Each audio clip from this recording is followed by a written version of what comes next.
Hello and welcome to the last of our Lone Wolf Wednesdays. We're up to book 20, The Curse of Nar. Let's go. The story so far. You are Grandmaster Lone Wolf, sole survivor of the massacre that wiped out the First Order of the Kai, the elite warrior caste of Summerland.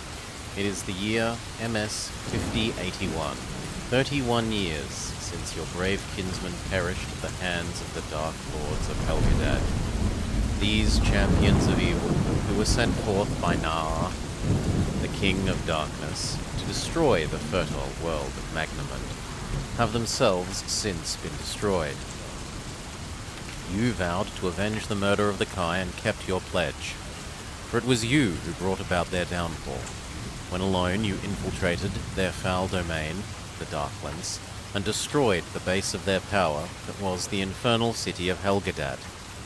In the wake of their destruction, chaos befell the Darkland armies that had been poised to conquer all of Magnamund. Their disorder escalated into a mutinous civil war which allowed the Freeland armies of Magnamund time in which to recover and launch a successful counter-offensive. Against the odds, a swift and total victory was secured over the feuding enemy armies. For more than 10 years now, and let's get rid of that audio feedback. For more than 10 years now, peace has reigned in Summerland. Under your direction, the once ruined monastery of the Kai has been rebuilt and restored to its former glory.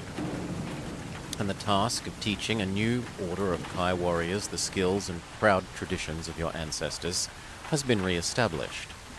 The new generation of Kai recruits, all of whom were born during the era of war against the Dark Lords, possess strong, latent Kai skills and show exceptional promise.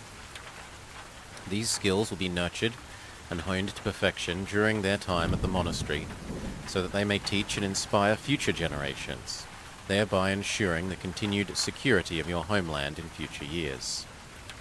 Your attainment of the rank of Kai Grand Master brought with it great rewards. Some, such as the restoration of the Kai and the undying gratitude of your fellow Summerlending, could have been anticipated.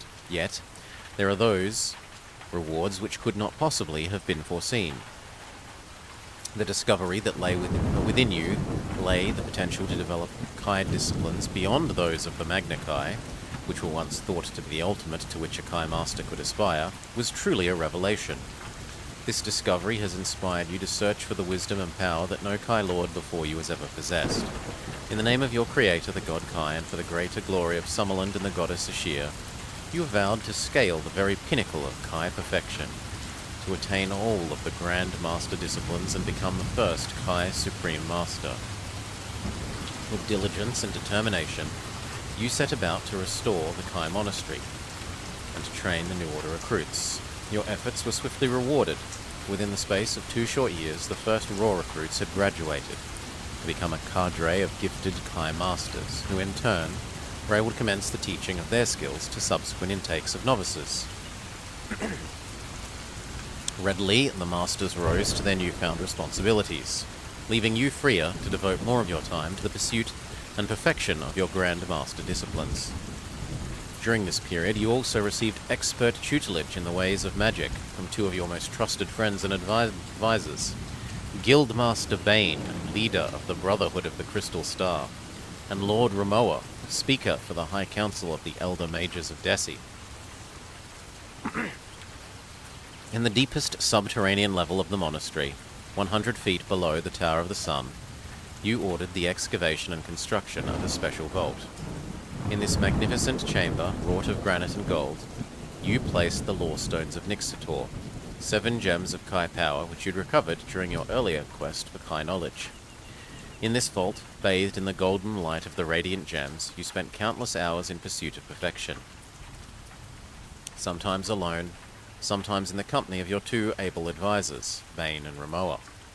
You worked hard to develop your innate Grand Master disciplines and grasp the fundamental secrets of Brotherhood and Old Kingdom magic.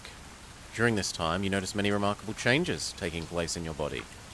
You became physically and mentally stronger, your 5 primary senses sharpened beyond all that you'd ever experienced before.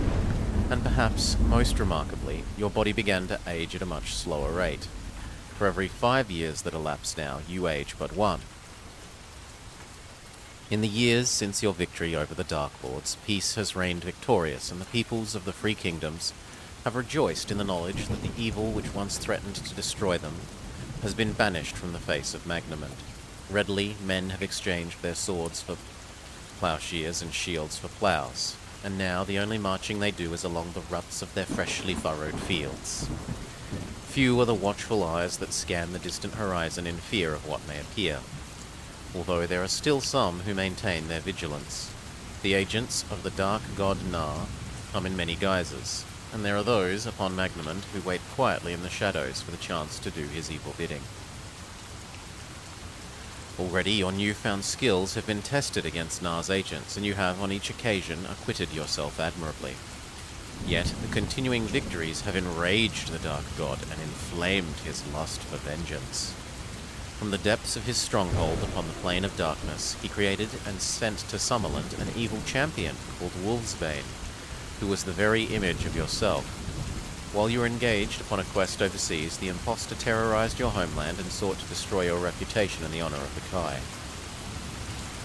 And he would have succeeded had it not been for your courage and determination.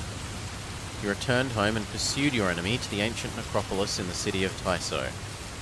Here, in a deep subterranean crypt, you and your evil alter ego were drawn through a shadow gate, an astral corridor which connects your homeworld of Magnamund to several other planes of existence. You both emerged on the remote planet of Avaros, where a deadly duel ensued. With the unexpected help of an enigmatic elemental called Elise, you vanquished your foe. But before you could find your way back to your home, you and Elise were both sucked through a second shadow gate, which led to the Plain of Darkness, the fell domain of Na himself. In the throne hall of Na, a titanic struggle took place as you and Elise fought desperately to escape from the Dark God and his court of powerful minions. During this battle, you discovered that Na had in his possession the fabled Moonstone of the Xian Ti, a wondrous artifact created many thousands of years ago by the godlike Xian Ti, whose presence upon Magnamund had heralded the dawn of humanity. This stone of power contains the combined might of all their magic and wisdom, the sum of all their knowledge. So significant was the creation of this stone that all time on Magnamund is measured from the date of its creation. It has long been held that the Moonstone's location was a secret known only to the remnants of the Xian Ti, who dwell upon the Isle of Lorn in remotest southern Magnamund. Yet the evidence of your eyes told you that the mystical artifact has somehow fallen into the hands of the Dark God. Suddenly, the significance of the Moonstone became clear. Na had been using its legendary powers to generate shadow gates within the world of Magnamund, at the locations and times of his choosing. Such power has enabled him to send loathsome champions to your homeworld, while the goodly forces of Kai and Ashir have held him at bay, helpless to counter this. Only you and your Kai brethren have stood in the way of the onslaught of Na's agents since the demise of the Dark Lords. During the battle, thanks to Elisa's selfless courage, you were able to escape from Na's throne hall by leaping into the Shadow Gate. As you entered its whirling maw, the last image that burned yourself into your memory was that of Elise slowly succumbing to the relentless attacks of Na's minions. Successfully, you had defeated Wolfsbane and thwarted Na's sinister plan to destroy the honor of the Kai. But as you returned through the Shadow Gate to the land of your birth, you knew that the fight against evil was not yet won. You realized that if you were to prevent the Dark God from sending more of his dread creations into Magnamund, you would have to return to the Plain of Darkness and retrieve the Moonstone. Only by doing so would Magnamund truly be free from the ravages of Na's armies and darkness. We get one last skill. Do we want Pathmanship? Resist entrapment by hostile plants, super awareness of ambush. Or the other kind of magic. Shield, Power Word, and Invisible Fist. I think the other kind of magic sounds better. We get one more weapon to master. Mace or broadsword. Mace.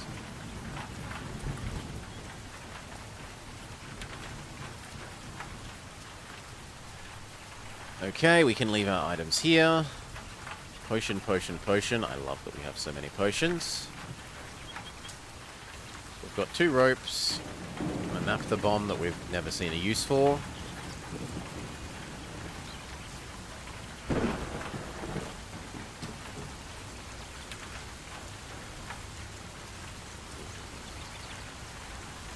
I mean, it's the last adventure, so I might as well just take things and accept that I might have to drop them.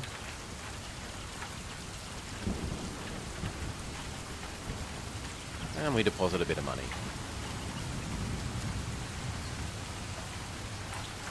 Yes, I understand that we may be forced to discard special items. RNG says, go back up to max money, pick up a potion, pick up a meal, pick up a meal, and another rope. You can never have too much rope as an explorer. As an adventurer,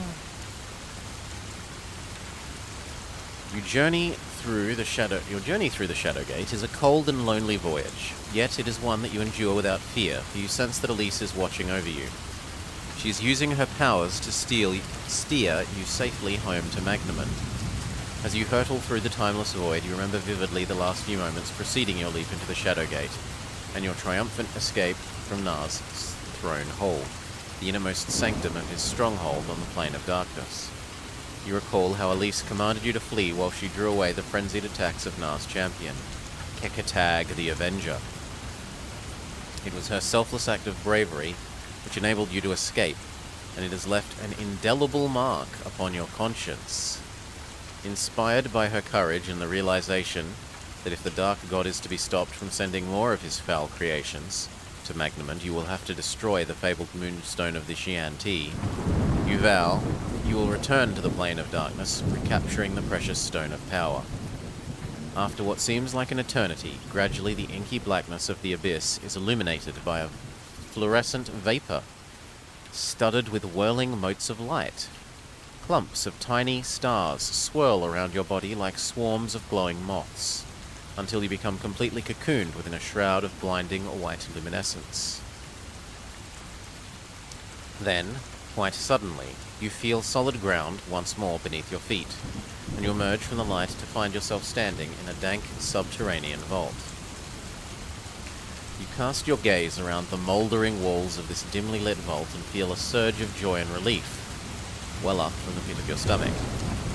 The dripping granite is cold and cheerless, but to your eyes, having witnessed the horrors of Nar's throne hold, the dank stone vault looks warm, welcoming, and reassuringly familiar. You have returned to the secret burial chamber below the necropolis of Tyso, the place from which you began your journey through the Shadowgate some time ago. With Elisa's help, you have arrived safely home to Summerland. No trace of the Shadowgate remains. It vanished the moment you emerged from the cocoon of light and took your first tentative steps into the vault. With eager anticipation, you leave the chamber and hurriedly ascend to the surface, where you are greeted by warm summer sunshine. The commander of Tyso is Baron Tormedar, and 2 of his stewards are dutifully guarding the gates to the city's necropolis. When they see you emerge from a mausoleum close by, their jaws drop open in amazement, as suddenly they recognize who you are from the cut and color of your Grand Master robes. Upon recovering their senses, the stewards volunteer to escort you directly to Baron Meda's castle. During the brief journey through the city, you are shocked to learn that a whole year has passed, since you entered the Shadowgate, even though the time that you spent on the Plane of Darkness seemed no more than a few days at most. Baron Meda, an old and trusted friend, welcomes your safe return to Tyso. Oh, you want me to turn down, we can turn down Rainy Mood a bit.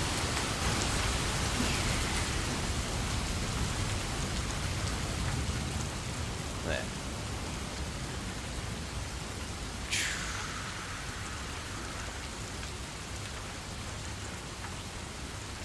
During the brief journey through the city, you are shocked to learn that a whole year has passed since you entered the Shadowgate. Even though the time that you spent upon the Plane of Darkness seemed no more than a few days at most. Baron Medar is an old and trusted friend, and he welcomes you safely to Tyso with a show of great warmth and affection. It's now a cozy kind of rain instead of a worrying kind of rain. Having feared for the past year that you'd perished during the pursuit of Wolfsbane, he is clearly delighted to hear that not only have you survived your ordeal beyond the Shadowgate, but that you have vanquished the impostor. Naturally, you're anxious to return to your Kai brethren without delay, and Medar gladly offers you help.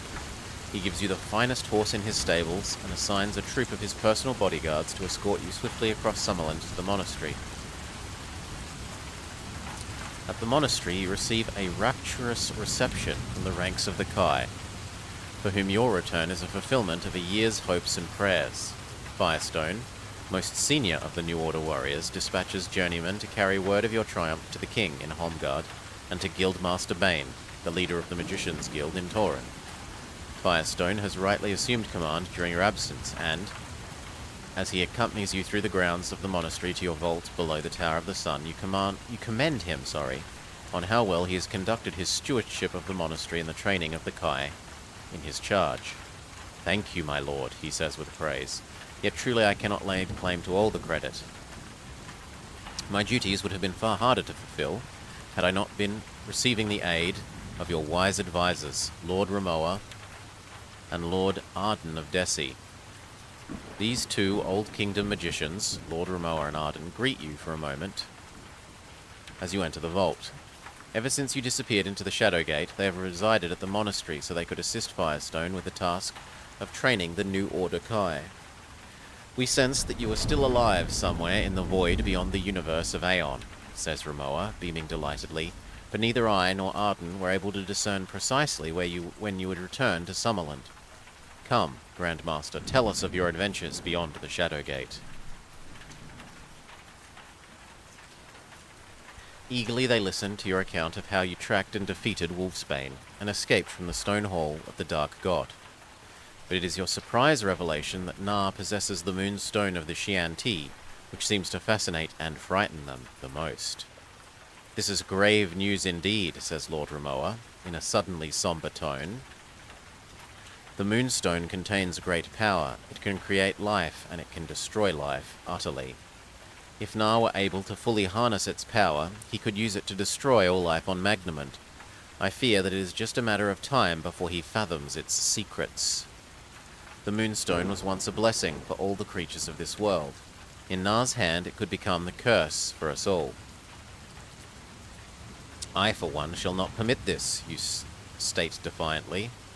"I will find the means to return to the Plane of Darkness and retrieve the moonstone. This I vow, for Summerland and the Kai, so long as I live, Na will never conquer Magnamund.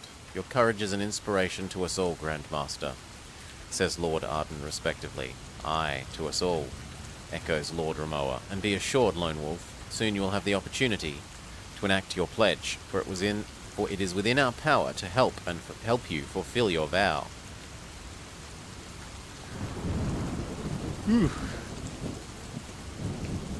One sec.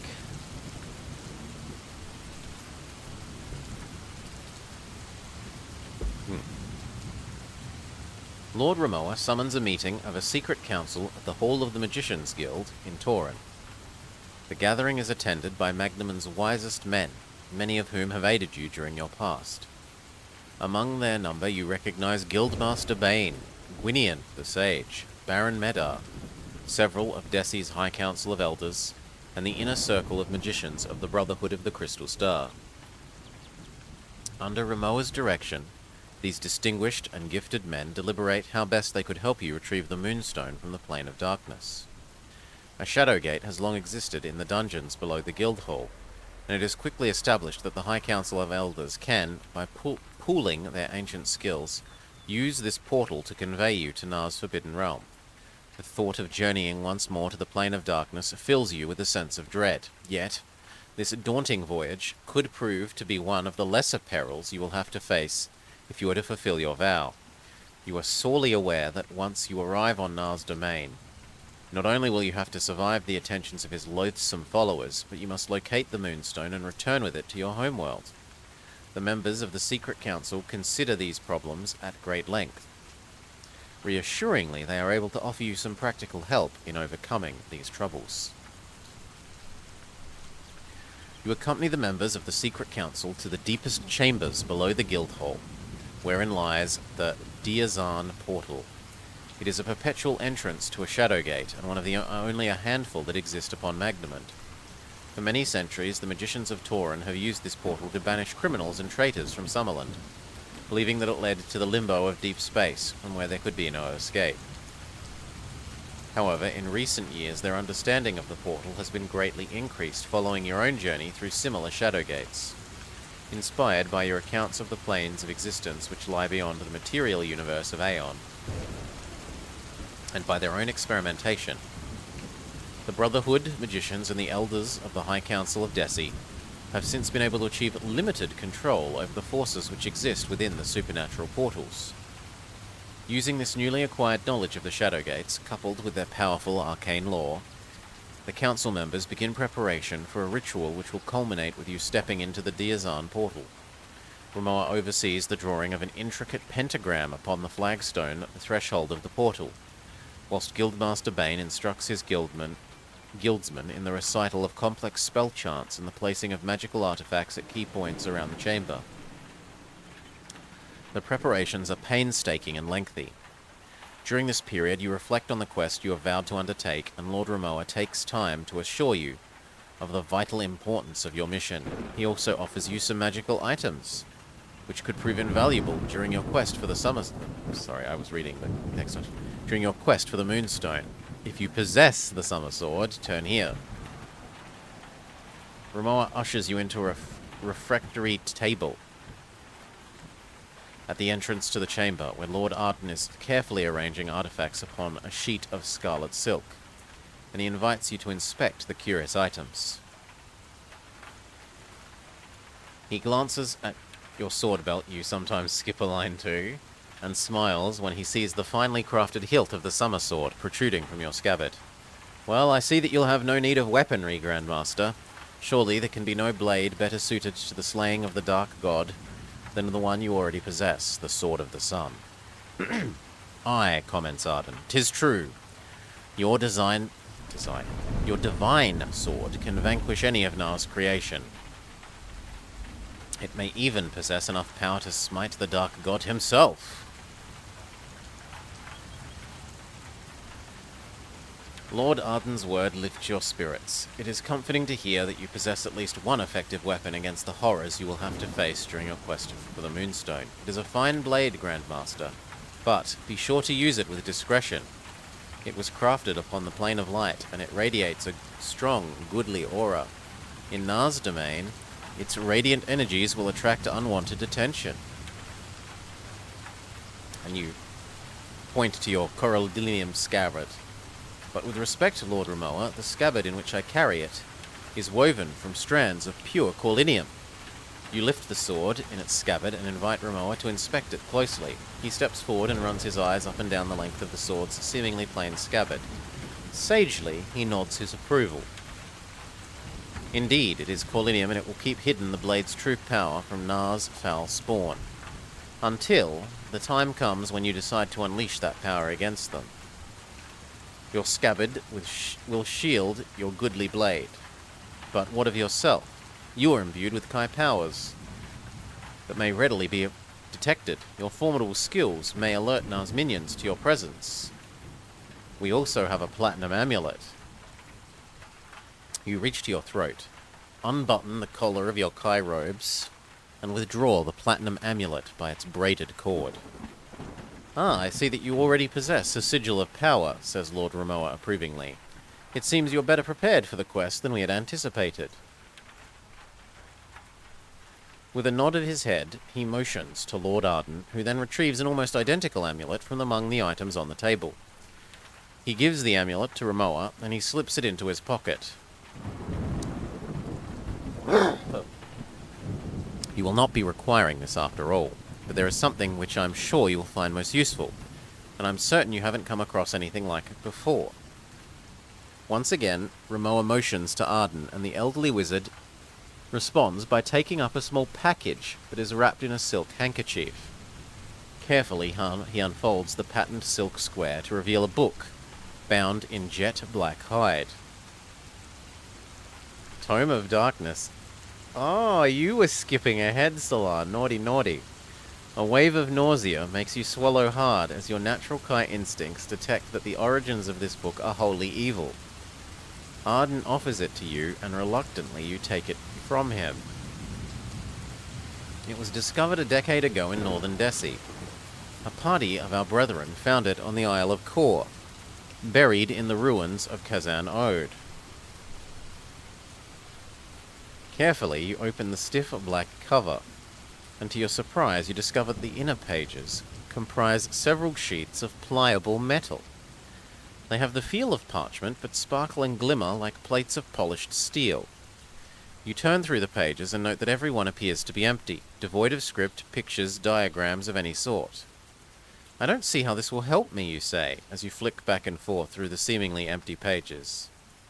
This is true while you're here in Summerland, but once you are on the plane of darkness, I suspect that its secrets will be revealed. We of the High Council believe it contains information about the many realms and territories within Na's domain. It may help guide you to your location of his throne hall, and with luck, to the moonstone of the Xian Ti. Though you are dubious as to the value of this item, in deference to Lord Ramoa's judgment, you take it. Record the Tome of Darkness as a special item. It doesn't take up a slot. Guildmaster Bane announces that the preparations are now complete. With mixed feelings of fear and exhilaration, you step into the center of the pentagram and stare resolutely into the inky black heart of the Diazan portal. The hypnotic chanting of the Brotherhood magicians rises in tempo, and you feel gusts of icy wind play upon your face. Then the elders of the High Council lend their voices to the sonorous chant, and suddenly the chill wind becomes a howling gale. Crackling arcs of energy leap from the edges of the pentagram and disappear into the core of the portal. Above the deafening roar, you hear Ramoa shouting an ancient phrase of power, and in one breathtaking instant, you are pulled off your feet and sucked into the whirling maw of the Shadowgate. If you have hunt mastery and are a high enough rank, turn here. As you tumble and spin through the void, you struggle to keep your eyes focused on the tiny mote of light which glimmers in the dark, immeasurable distance. You sense that your passage through the astral corridor is being guided by the concerted will of the council gathered at the entrance of the portal. Using their psychic powers, they are attempting to steer your body through a maze of channels that will lead towards this remote speck of light. Sensing this, you draw upon your improved Kai discipline and use it to aid the magician's efforts. By doing so, you're able to stabilize yourself and reduce the terrible fatigue of your journey.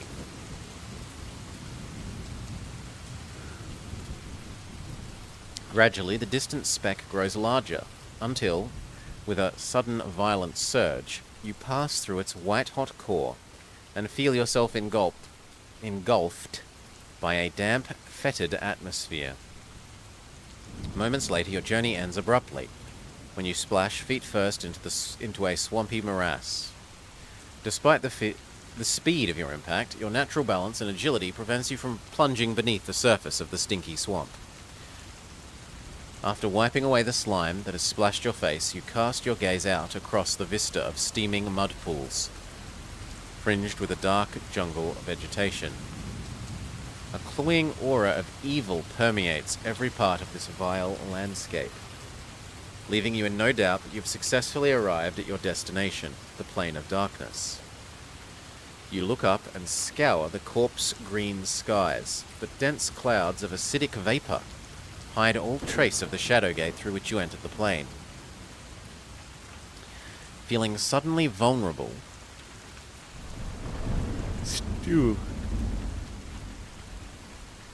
Feeling suddenly vulnerable, standing waist-deep in steaming swamp mud, you decide to wade through the gooey sludge towards a nearby mound of barren grey earth. Once out of the mire, you rest on your haunches and consult the Tome of Darkness, given to you by Lord Ramoa. Its metallic pages appear to be as blank as when you first flicked through them, but then you turn to one page and it is different. Coloured designs have appeared, surrounded by a ragged text radiating a flickering spectrum of light. Using your Magna Chi discipline of pathmanship, you're able to decipher much of this arcane writing. The text tells of a creature called Nazakpot. Nazakpok, Lord of the Mire, and of his throne of power, which is located on an islet at the mouth of the River of Flies. It describes the many vile deeds he has perpetrated for the cause of evil, for which he has been greatly rewarded by Nar. The Dark God has granted him his own domain within the Plane of Darkness. It goes on to list the names of the creatures that are enslaved to him, but most interestingly it tells of a secret name, Kula, which can be used to bind him, and of an amulet which he possesses, which will enable one to leave his territory. You study the text for some time and conclude that the swamp must be part of Nazarpok's realm. The pages of the tome seem to hold the key to the hierarchy of the Plane of Darkness, and contain information that is needed to move from one domain to another. Unfortunately, not all of the book appears legible at any given time. You close the tome and slip it back into your pack. Your natural instincts tell you that the Moonstone is not to be found here in the swampland, and in view of what you have discovered, you decide that you must escape from here as soon as possible. However, if you are to do so successfully, you will first have to find Nazakpok, ruler of this domain, and take the amulet which he possesses. Suddenly, your sixth sense warns you that seemingly empty swamp harbors hidden enemies. They are distant, but they are drawing closer with every passing minute. You get to your feet and look for the best route away from the mound, but only two ways offer any promise. To the south, you see a shattered causeway of mouldering grey stones, and to the east, you catch sight of a shallow ridge that barely breaks the surface of the swamp. So, rickety planks or small lump sticking out of the swamp. Rickety planks. The causeway comprises a procession of cracked grey blocks of stone, which cross the fetid land and trail away towards a tangle of jungle vegetation, which stretches across the horizon. In places, the mouldering pavement disappears completely beneath the surface, swallowed by the swamp. Yet, the encroaching mud is shallow and doesn't hamper your progress too greatly. On either side of the swamp, you notice that there is an occasional spur of rock protruding through the mire. Then you see the apex of a stone roof and a broken spire, and suddenly you realize that they are segments of buildings. They are all that remain of an ancient city which is long since drowned beneath the swamp. The causeway is not a road at all. It is the remnants of a city's fortified wall. The cloudy green sky begins to darken, and you sense a storm approaching. Minutes later, a gentle rain begins to fall, which turns the surface of the swamp a milky shade of blue. You raise the hood of your cloak and press on, but suddenly you notice that your clothes are giving off wisps of smoke, where they have been splattered by the rain. This is not water, but corrosive acid. Your discipline of Nexus protects your flesh, but your clothing and equipment are vulnerable to its effect. Rather than risk losing them, you look around for some place to shelter. The only cover you are able to discern is a large mound of fallen stone slabs several hundred yards away. If you have pathmanship, turn here, else go here. You leave the causeway and advance through the knee-deep mire towards the shattered heap of grey stone slabs. Only moments before you reach the pile, you hear a buzzing sound which makes you freeze in your tracks. Through a gap in the stones, you see a host of winged insects swarming around a large pear-shaped hive. Glinting, scarlet-tipped stingers protrude like small knives from their tails, leaving you in no doubt that these insects could prove deadly if provoked. You are about to turn back when they detect you and become angered. Moments later, the host of enraged insects comes pouring out of every gap in the rocks. If you have advanced invisibility, turn here. You draw on your grand mastery to summon a fog from the surrounding mire. Instantly, a bank of impregnable mist arises from the stagnant slime and engulfs your body, obscuring it from the sight of the attacking swarm.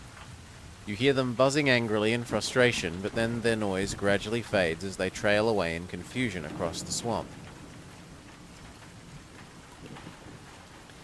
You move forwards and emerge from the fog to find yourself standing beside the mound of the stone tablets. The hollow beneath the stones is now empty of insects, and so you squeeze yourself through a gap and take shelter from the rain.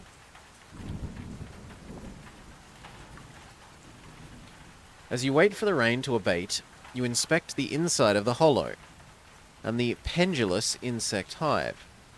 Despite the seemingly haphazard lie of the stone slabs, the rain does not penetrate into the interior, and the inside of the hollow stays remarkably dry. On the ground lies a thick carpet of soft, leathery leaves. They are splattered with a yellow, honey-like substance oozing from the base of the hive. It smells sweet, but your Kai senses warn you not to taste it. It is poisonous.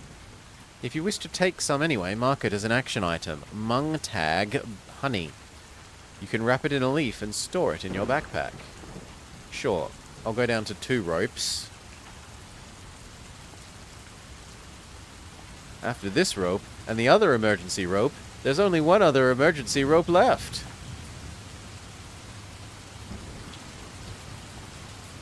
And grab the honey. You're busy cleaning the acidic rain from your equipment with a handful of leaves when suddenly your sixth sense warns you of an approaching danger.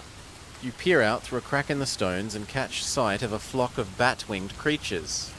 They are swooping down from out of the rain towards your hiding place. If you've ever been to the ruins of Maken, turn here. The sight of the approaching creatures stirs distant memories of the Temple of Maken, the forbidden place which lies buried beneath the ruins of an old summer-lending city which teeters on the edge of the infamous Maken Gorge. These winged horrors are Demonax, a breed of vampiric predator who was originally spored by Lord Vashna, the first and mightiest of the Dark Lord leaders. You first encountered one of their kind at Maken, but now you face a flock of 20 such creatures. As they descend towards your hiding place, they give vent to a piercing wail, which makes your flesh crawl. The sound of their cries unsettles you, but the discomfort pales in comparison to the shock you experience upon seeing their response to the hideous cries. From out of the dark earth surrounding your hiding place, there arise monstrous shapes. Alien beings, long dead and buried, yet cruelly denied an eternal rest. Muddy tatters of flesh hang from the pitted skeletal frames, and from their skull mouths writhe wormy tongues riddled with decay. Numb with shock, you watch as this ghoulish legion draws itself to the surface and comes scrambling towards you, driven on by the hellish cries of the swooping flyers. Instinct and training trigger you to draw your weapon in readiness to meet the sickening corpse horde. Yet before they begin their attack, you're faced by the threat from another quarter. One of the flying creatures is circling above, clutching in its claws a length of chain to which is attached a smoking bundle. Suddenly, the creature dives out of the clouds and comes swooping down over the horde towards you. At the last minute, it pulls up to avoid crashing into the stone slab, and as it does so, it releases the chain. The bundle hits the soft ground and then bounces through the narrow entrance to your hiding place. Instantly, you are consumed by the acrid smoke which singes your eyes and threatens to close your throat. You sense at once that the smoke is a deadly poison, but fortunately your Magna Chi discipline of Nexus is sufficient to save you from a swift death. If you have Super Giga Nexus, turn here. 1 sec.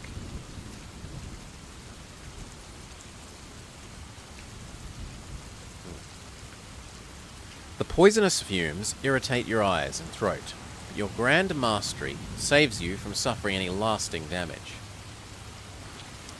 You draw on your power of infravision to counter the blinding smoke, and once you're able to make out the leaders of the shambling legion, where once you were able to make out the leaders of the shambling legion, they're now just a few yards from entering the entrance. If you wish to attempt to escape before they block the entrance, turn here. If you choose to stand and fight, stand and deliver. The leading creatures snarl like ravenous wolves as they launch themselves at the entrance to your hiding place. You meet their attack with a flurry of lightning-fast blows, shattering skulls and sending them tumbling from their skeletal shoulders. Their twitching headless torsos crash to the ground. Yet more of their kind pour through the gap, and within seconds they're all over you. Claws and talons rake your arm and sides as desperately you fight to free yourself from this nightmarish legion. 45 skill, 37 health. Let's go dead enemy. Not even a scratch. I mean, literally a little bit of a scratch, but as the last of the ghoulish horde falls to your deadly blows, you leap over its shattered body and break into a run. Unfortunately, you don't get very far. A heavy weight hits you squarely in the back, knocking you to your knees. You struggle to regain your footing in the thick mud, but your efforts are thwarted when you are suddenly engulfed by a coarse rope net dropped from above. Frantically, you scramble to untangle yourself, but a second net smothers the first and delays you long enough for a pair of winged flyers to land on your back and force you down. Then another 2 of the demonic flyers come to assist them. While you are being subdued, they hurriedly thread the ropes through the edges of the nets and hurl the loose ends to the others above. Then as one, the flock utters a chilling shriek of triumph. They're not a flock of otters. Your stomach churns and your heart pounds as you feel the net close and hoist you from the ground. Pick a number from the random number table. If the number is 0 to 4, you lose a backpack item. If the number is 5 to 9, your money pouch spills open. Oh no! Not my money! Through the crisscrossed ropes of your net prison, you see the surrounding flock. They are swooping and cawing delightedly like successful hunters returning home with captured prey. Above you, you make out the claws and leathery black bellies of the 3-winged creatures hoisting you even higher into the rain-swept clouds.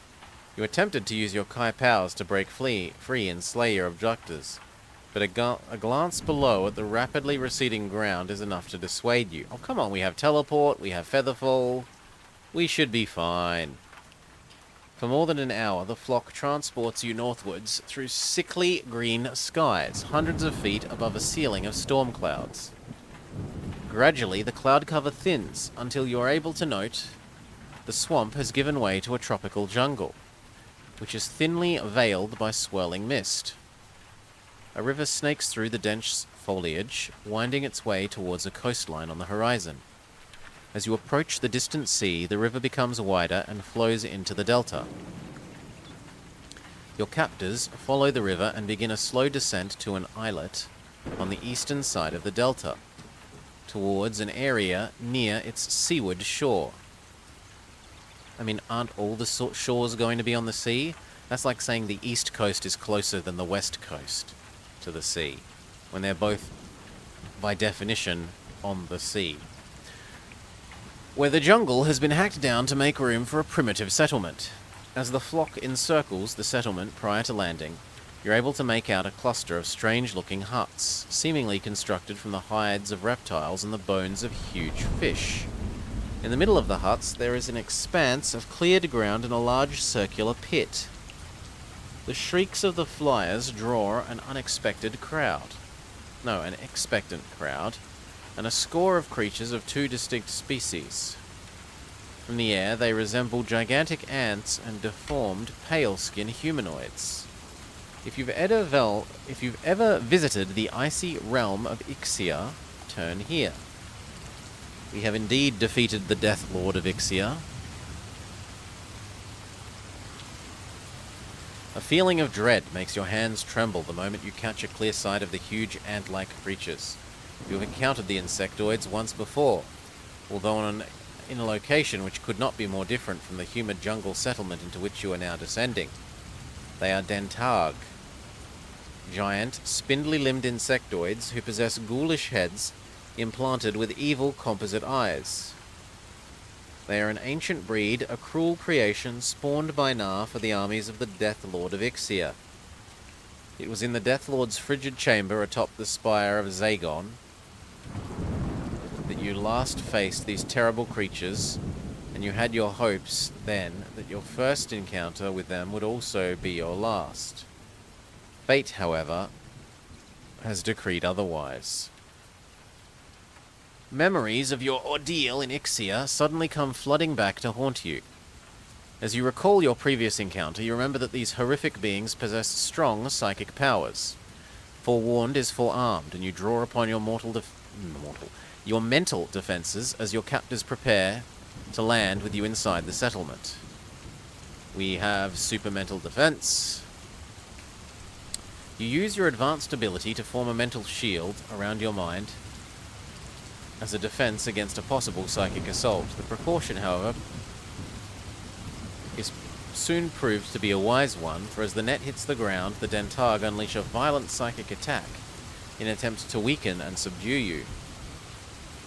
You feel the crushing power of the hostile mind force collide with the fabric of your consciousness like a tidal wave that leaves you reeling under its impact, yet your formidable defenses absorb and deflect most of the destructive energy, and you are able to survive the attack with no lasting damage to your psychic senses. Take 1 hit point damage, which we immediately get back because this was a book section.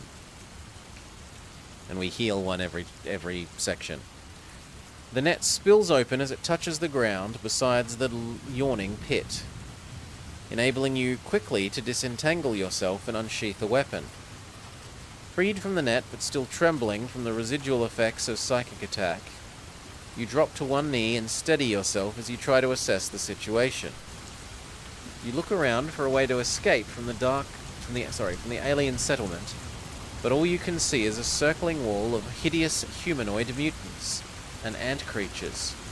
A tight wedge comprising a dozen of these creatures gibbers excitedly as it rushes forward with frightening speed. You attempt to stand and meet their attack, but they hit you before you are fully upright. And knock you headlong into the pit. Cursing your luck, you struggle to your feet among a deep carpet of bones and look up at the rim of the pit, some 15 feet above. An unbroken line of ghastly faces are shrieking and staring back at you with unconcealed glee. Suddenly, the faces fall silent and a gap appears in their ranks to allow access to their hideous leader.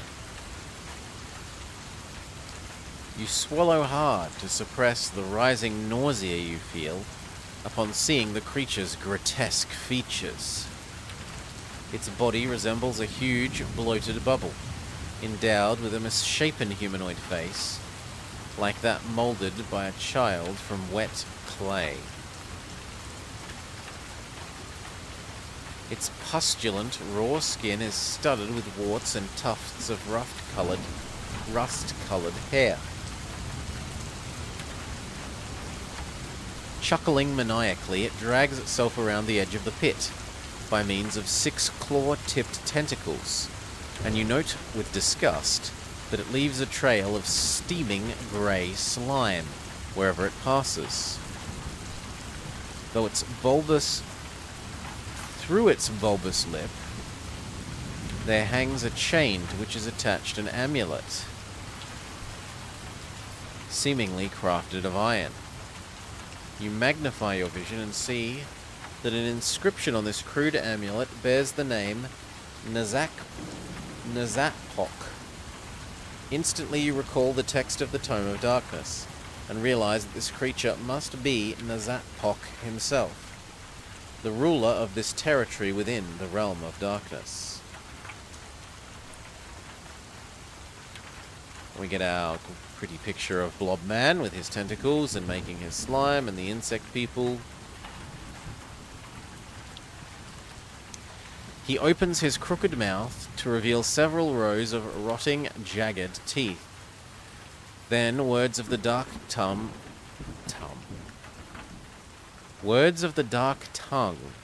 rumble from his gullet to send shivers down your spine. You suspect that he is commanding his followers to slay you, and your worst fears are concerned when you witness spears being passed overhead to the front ranks of the Chaos Horde. The humanoids snatch them up with their twisted hands and raise them in readiness to hurl upon the word of command from their hellish leader. Yeah. If you possess mage magic and wish to use it, if you possess alchemy, or if you don't do both, we'll go with the mage magic. With your back pressed hard against the wall of the pit, you recite the Old Kingdom spell, Shield, as you draw a circle in the air directly above your head. Nazapok growls the order to his minions, and immediately they send a clattering deluge of spears raining down upon you. Most shatter as they hit the invisible barrier that you have created, but some ricochet off the pit wall, and sharp tips gorge your flesh. Pick a number from the random number table. If you have super hiding, add 2. We have not rolled very well. You wince as one spear tip gouges a channel of flesh from the back of your left thigh, and another bites deep into your right shoulder. Fortunately, the pain soon recedes as your natural Kai curing skills act to staunch the bleeding. You have survived this first volley, but your ordeal is far from over. As soon as the front ranks hurl their spears, they retreat to let those behind them come forward and take their place at the rim of the pit. With cool defiance, you stare back at this new rank of mutants. This time you count more than 30 spears held ready to be hurled. Far more than you can hope to avoid at once, even with the aid of magic. Yet despite the overwhelming odds, you refuse to show this loathsome spawn any sign of weakness. You offer up a silent prayer to the god Kai to protect you, and suddenly you recall part of the script of the Tome of Darkness. It told you of a secret name that can bind Nazapok when spoken aloud. This name could be key to your survival. Yet you have no time left to retrieve the book from your backpack. If you were to use his secret name, you must try to recall it from memory. Was it Hulka, Kula, or Luca? I don't think it was Hulka. I think it was one of these. I think it was Kula. You shout the word Kula, and the effect is both immediate and electrifying. Nazapok freezes, as if he has suddenly turned to stone, and a sheen of grey ice appears on his foul-smelling, blubbery skin. Then the iron amulet hanging by a chain from his lower lip begins to pulse with an eerie green light. The Chaos Horde are at first stunned by their leader's transformation. Their shock rapidly becomes a blind panic, and they turn and flee, dropping their spears and trampling each other in a scramble to get out of the way. Swiftly, you climb the wall of the pit and as you pull yourself over the edge, you see the mass of humanoids and ant creatures swarming across a bridge which leads to a neighboring delta island. Once the last few are across, a rope is pulled, and the middle section of the bridge drops away into the river to prevent you from chasing them.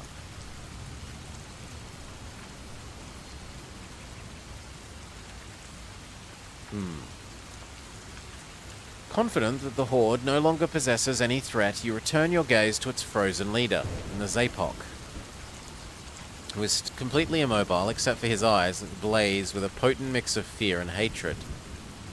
You sense that this once all-powerful being is terrified that you will enact revenge upon his helpless body.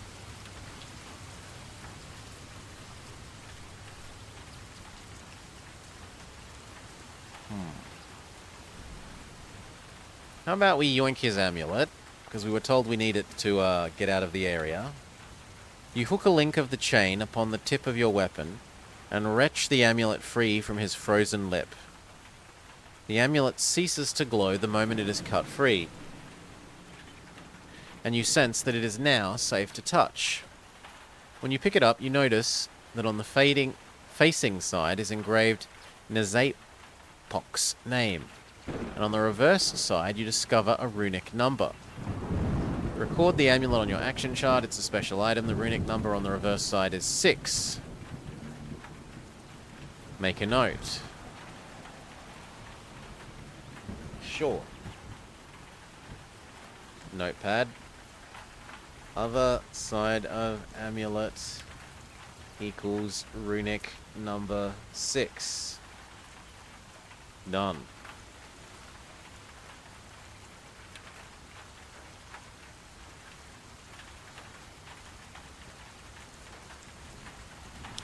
You hurry away along a track that winds through the settlement of huts and down to a beach covered with coarse black sand. Here, a ramshackle jetty constructed from wooden bone protrudes from the lee of the sand dune and out onto the sluggish grey sea. Fringing? Fringing.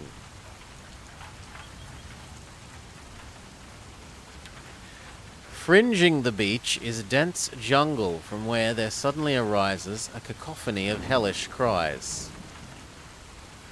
You glimpse shadows moving in the undergrowth, and when you stop momentarily to take a longer look, several arrows come shooting out of the trees. They arc towards you and explode when they hit the sand close by. Your Kai senses warn you that there are a great number of archers lurking in the jungle. More than you could ever hope to defeat single-handedly. Anxious to escape while you are still able, you hurry down the beach to the jetty where you discover a sea-going canoe. Without daring to look back, you leap into the canoe, cast off its mooring rope, and paddle as fast as you can away from the shore. Once you feel sure that you are beyond arrow range, you attempt to follow the coastline in hopes of finding a safer place to put ashore. But a mist sweeps across the water and engulfs your tiny craft before you could change course. The mist thickens rapidly to become a dense sea fog, the likes of which you have never experienced. Despite your advanced Kai skills, you're unable to see through it and quickly lose sense of time and direction. After what seems like many hours, you eventually catch sight of a dark shape low in the water, which at first appears to be a distant island. You paddle towards it, but as you draw closer, you sense that it is not what it seems. Then you feel a warm glow radiating from the pocket of your robe, and discover that it is Nazapok's amulet.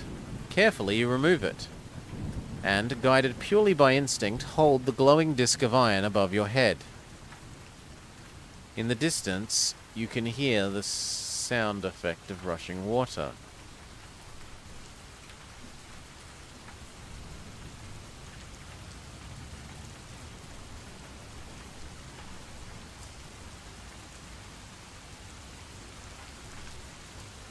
Which is followed by an incredible sight. The island is sinking slowly into the sea.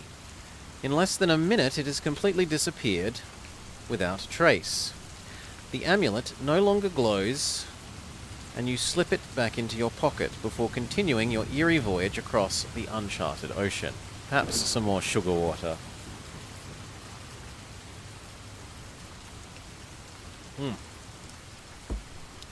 Gradually, the sea mist clears, and you catch sight of land on the horizon. Your senses tingle with expectation, for you have now entered a new realm of the Plane of Darkness, and you are aware of several dramatic changes to your immediate surroundings.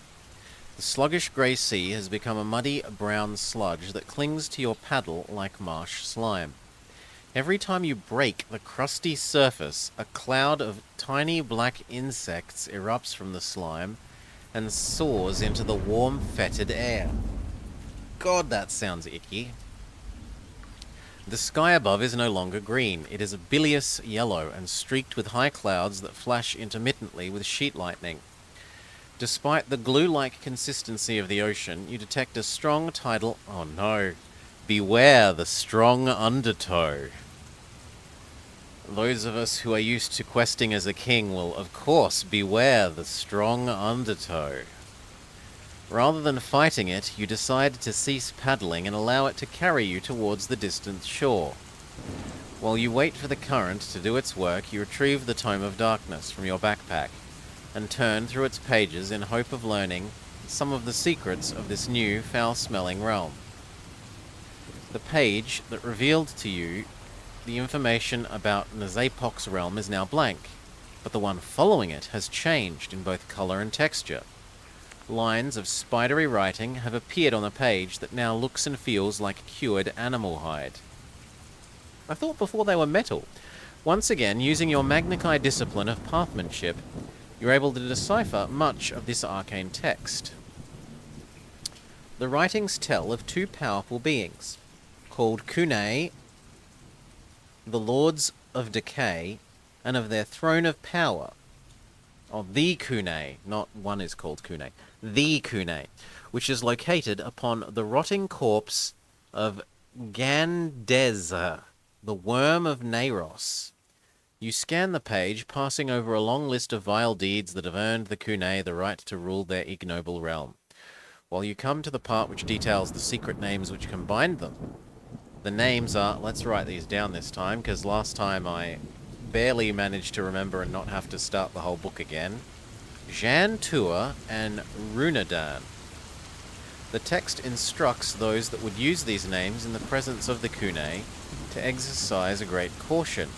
For if the name that is spoken is not directed at the correct Lord of Decay, the evocator will sacrifice his body and soul and be enslaved to the Kunai forever, upon the realm of putrefaction.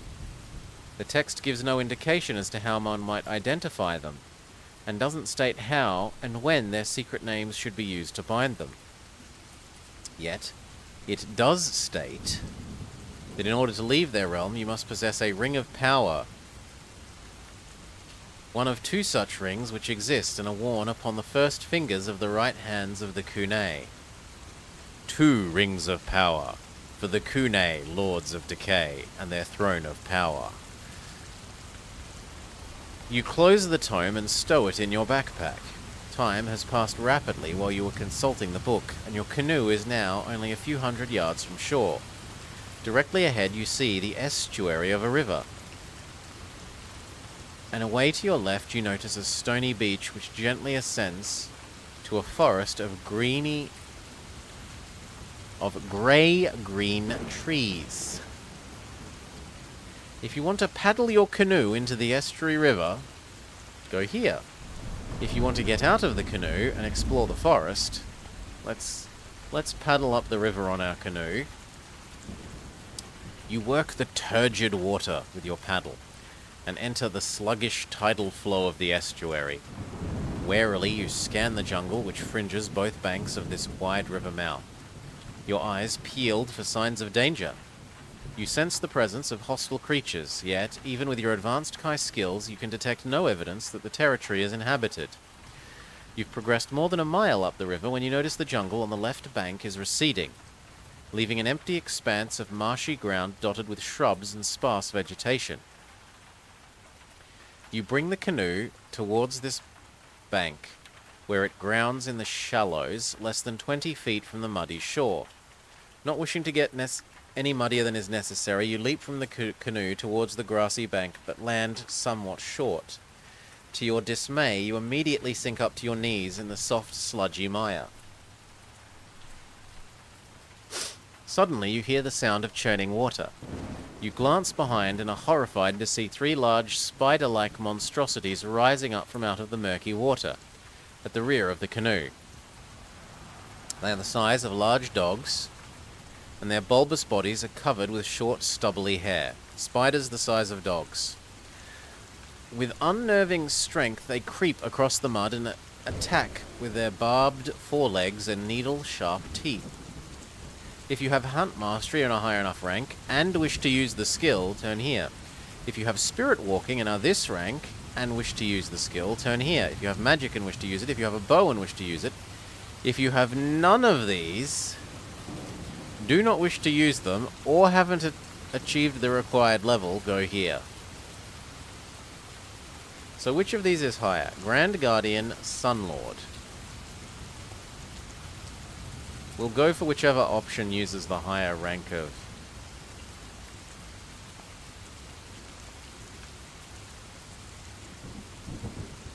Sunlord is above everything except Sun, Thane, and Grand Crown.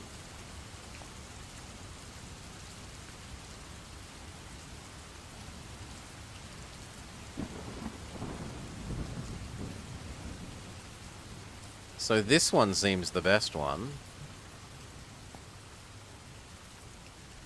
You attempt to use your improved Kai discipline to alter your weight and free yourself from the cloying mud. Pick a number from the random number table. If your total health at the moment is less than 12, subtract 2. We roll well. The moment you reach firm ground, you sprint headlong across the clearing towards the distant jungle perimeter.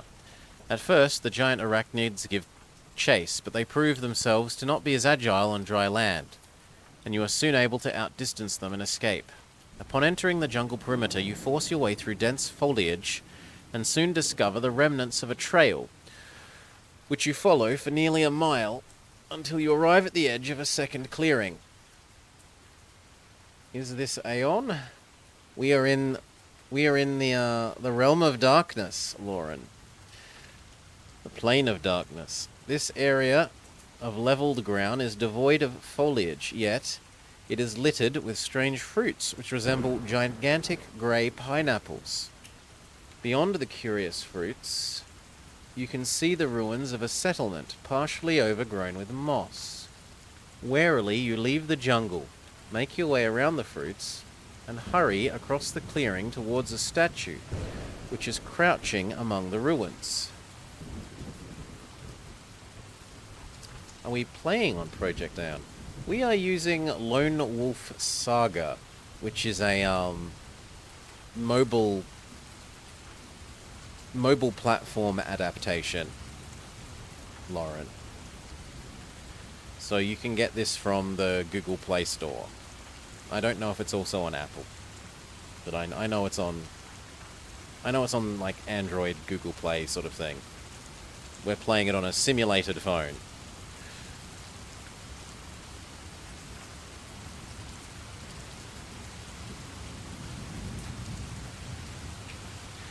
On entering the jungle perimeter, you force your way through dense foliage and soon discover the remnants of a trail. Blah blah blah, the giant pineapples.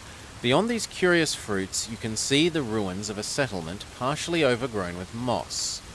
Warily, you leave the jungle, make your way around the fruits, and hurry across the clearing towards a statue, which is crouching among the ruins. It is constructed of a smooth, lustrous black mineral, and is fashioned in the likeness of some evil beast of prey. It reminds you of a hyena, but one with a massive lower jaw set with a pair of saber-toothed fangs. Project Aeon is a website that has the books in a web page format, and you haven't been there in a long time, so you weren't sure what it looks like now. Yeah, I don't know either. The nice thing about this compared to, like, the physical book or what I have seen before, where they have just been essentially, like, links to PDF versions of the books, is that this automatically does all your combat rolls, it digitally does all of your inventory tracking, it continually and automatically tracks our health, and every time we click next page, it does the whole gain a health because we have healing. Like, it does all of this automatically, and it's nice and convenient, and you don't need hundreds of pieces of scrap paper where you've said, my health has gone down by 2 points. Oh, we've turned a page, now my health has gone up by 1 point. We've turned a page, now my health has gone up by 1 point. Etc., etc. It does all this nice and neatly.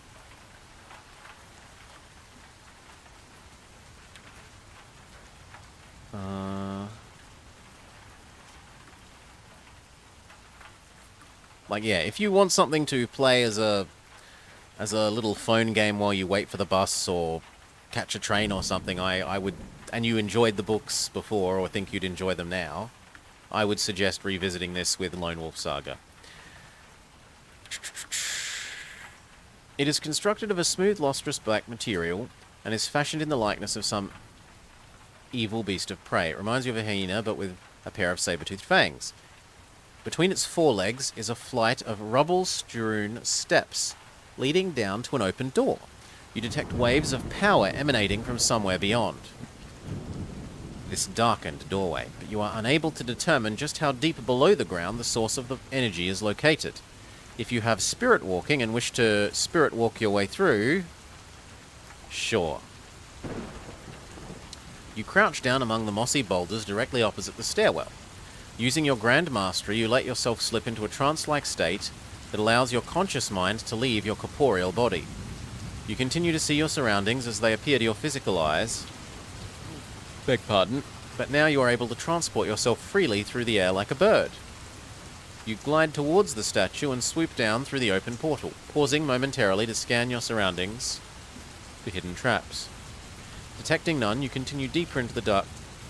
Goddamn hiccups. Into the darkness of this alien edifice. Let's have 7 sips of water.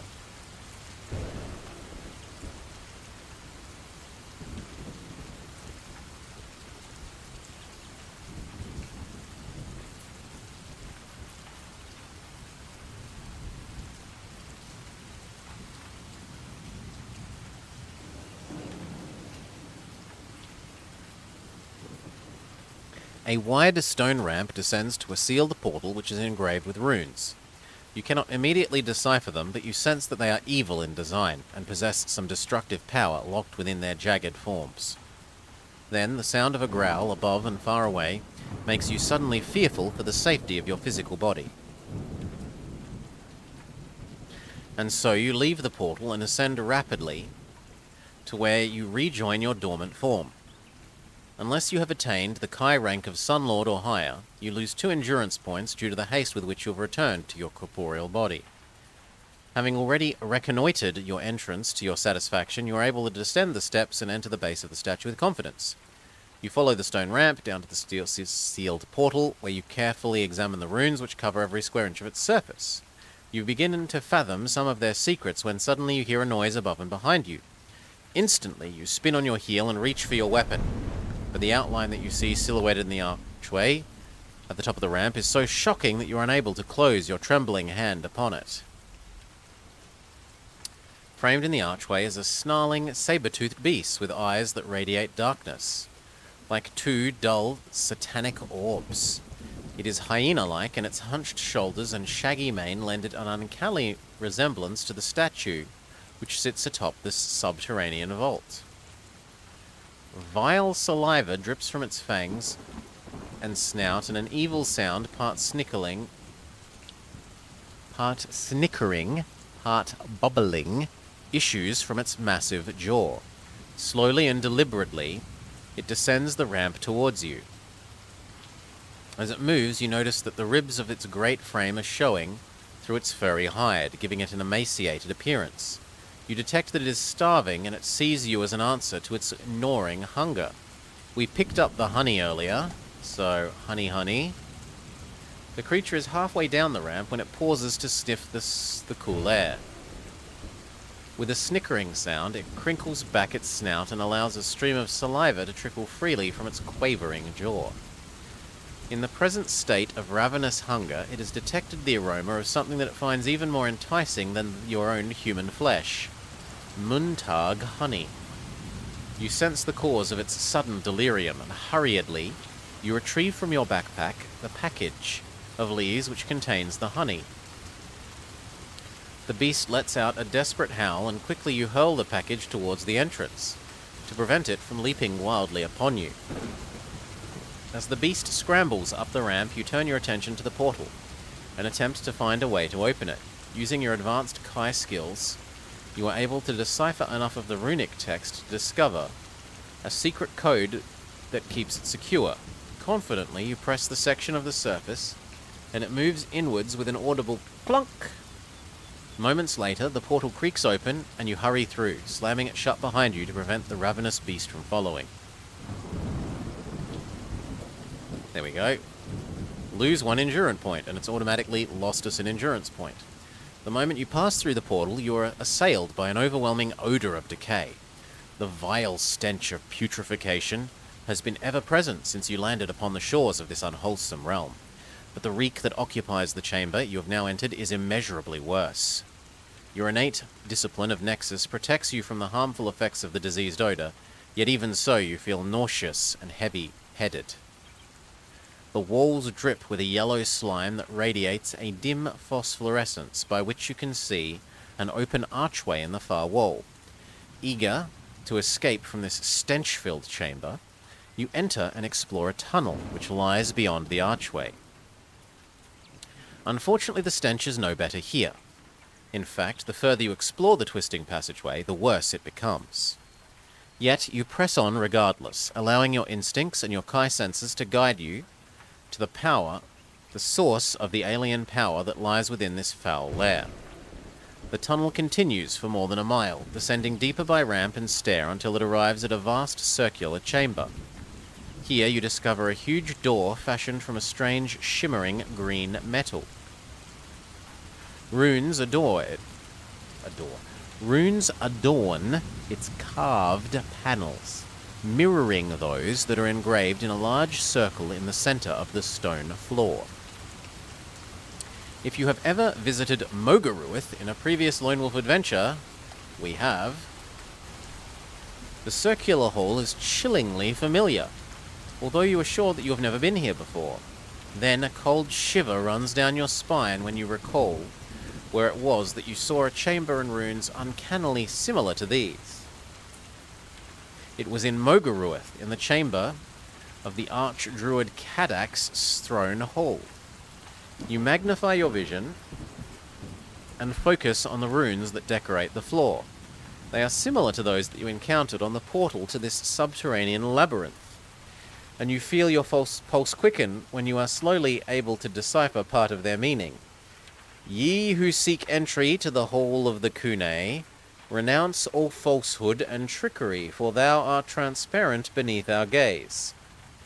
Pay homage to the lords of decay, lest thy soul be devoured by an insatiable horde of Nemagog. Place gold within the circle for thy wish to be fulfilled. Base metal without for thy fate to be sealed.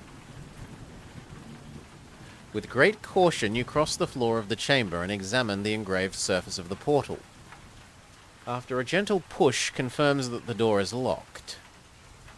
You were hoping the runes which cover the great metal portal would reveal how it might be opened, but to your dismay, they merely catalogue in sickening detail the evil accomplishments of the Kune. Then you discover 3 small slots, one circular, one square, and one triangular in shape. Now, earlier we rolled on that falling table thing when we were falling, and where's our money one? Here. We lost all our gold crowns, but didn't have to lose something from our backpack, and it looks like we would have preferred the other option. So we have no gold crowns. Moving as close to the door as you dare, you carefully examine the 3 small openings, and see that there are narrow chutes at the rear of each slot, which drop to the base of the door. Your sixth sense warns you... Your sixth sense warns you that a powerful magical energy is present at the base of the portal, an energy that could prove dangerous if the door is forced or tampered with.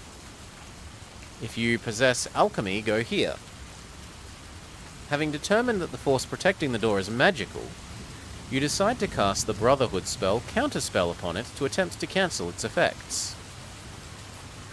Pick a number from the random number table. If your endurance is 20 or higher, add 1. For every rank above Sunthane, add 1. We roll 5, and we, between having high health and being a high enough rank, get to 7. You sense a sorcerous resistance to your counterspell, but the power of your magic proves strong enough to overcome the reaction. There's a sharp crackling noise, and spiders of fiery blue electrical arcing appear all around the circular slot. They flicker and fade, and you suddenly hear another sound. A grating squeal. Anxiously, you watch as the great portal slowly swings open. So we get through that check by the skin of our teeth. The portal opens into a vaulted corridor lined with wall paintings that exude an aura of evil. This procession of gaudy murals depicts nightmarish scenes. Diseased creatures, alien landscapes blighted with pestilence, hosts of larvae, writhing in awful triumph over the goodly forces of Kai and Ashir. This macabre celebration of decay fills you with revulsion, yet it pales in comparison to the sight waiting you at the corridor's end. Beyond the corridor lies a vast chamber, rough-hewn from the bedrock of this rotting land. The decomposing carcass of a giant reptile rests upon the floor, which shimmers in the eerie yellow half-light. Bile rises in your throat when suddenly you realize why the floor is shimmering. It is carpeted with a seething sea of maggots. Gagging with fear and nausea, you snatch your cloak to your mouth and steady yourself, against a pillar as you survey the ghastly hole.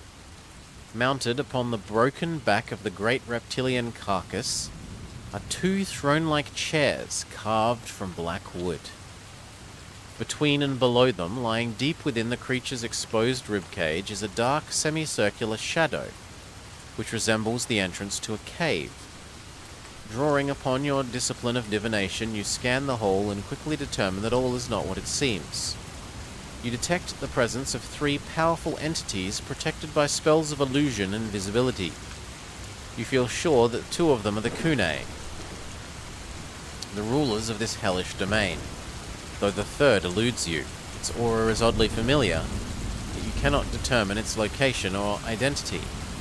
If you ever visit Mogaruith, Kag, or Helgor, turn here. Oh, not Kadak again. Suddenly you fathom the identity of the 3rd spirit occupying this hole. It is Kadak, the arch-druid of the Senarese, sworn enemy of the Kai, and all who ally themselves to the cause of good. His body was destroyed on Magnaman 5 years ago, but his spirit survives here in this reeking hall, bound in eternal service to the Lords of Decay. How many times do we have to beat him? Your heart pounds as you witness a swirling, ghostly, gossamer shape arise from the hollow ribcage of the carcass, and snake towards you like a vampiric mist. As it draws closer, you hear the chilling voice of Kadak invading your mind. From beyond death, the powers of decay grant me revenge, Lone Wolf. If you have supermental defense, turn here. The swirling spirit of Kadak condenses and shapes itself into a column of flickering light. It now resembles a large candle flame, but one that radiates an icy coldness. Within this chill flame, you see Kadak's evil eyes glowing hypnotically. You draw on your psychic defenses to shield yourself from the imminent attack. and moments later you feel pulses of energy bombarding the wall that you've erected around your mind. You sense that your speedy and successful defense has greatly weakened your enemy. You are about to turn the tables by launching a counterattack when suddenly you hear something unexpected. "Spare me and forgive me," said Lone Wolf, pleads Kadak's plaintive voice. "I renounce my evil past. Forgive me so that my death may free my soul from the slavery of evil. Grant me this salvation and I will help you to escape the realm of the Kunai." The host of maggots carpeting the floor of this foul hall suddenly recede like an ebb tide. As they retreat, a glowing ring is revealed lying on the slime-smeared ground. "Take the ring and grant me your forgiveness. With the ring, the way is clear for you to leave the hall." Beyond the flame-like spirit of Kadak, you see the rotting ribcage of the carcass. The semicircular shadow that occupies it, now pulsing with a warm amber light.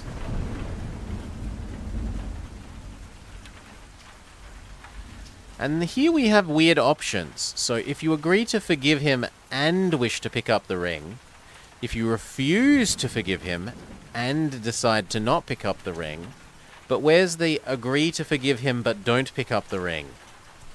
Or pick up the ring but don't forgive him? Because that's what I want to do. I want to forgive him and put him out of his misery, but I also don't necessarily trust him about the ring. So I'm mostly doing this for the, to be clear, the agree to forgive him bit. I don't necessarily... Yeah, you instantly die.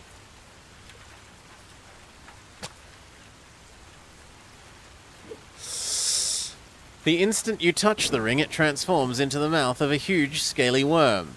Your whole hand and forearm disappear into its fanged-filled maw. And before you can save yourself, it snaps shut. Its powerful jaws, red-hot agony, engulfs your arm and sears your senses. Instinctively, you pull away, and to your horror, you fall backwards with blood spilling freely from your severed limb. Kadak's malicious laughter fills your ears as, in a swirl of pain and confusion, you feel the numbing chill of shock begin to fill you with a deadly lethargy. Seated upon the two throne-like seats, which adorn the great carcass, appear the ghastly forms of the Kunai, the Lords of Decay. Their braying laughter echoes Kadak's vicious howl. They are clearly delighted by his use of base trickery to defeat you. Tragically, this awful sound is the last that you will ever hear. You've allowed yourself to be deceived by the spirit of the Archdruid and have paid the ultimate price. In a moment of sheer terror, the Kunai focus their terrible powers of disease and decay and turn them upon you, consigning you swiftly to oblivion. Your life and your quest end here. Rip. Death go up to 41. And I would complain more, but I did just say I wanted to, yes, put him out his misery, but no, not trust him about the ring, and there was no option for that. So, what you gonna do?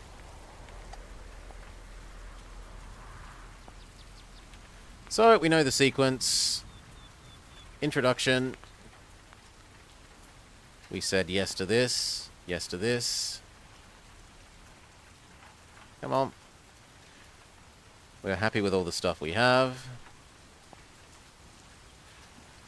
We wanted meal, rope, potion. Let's go.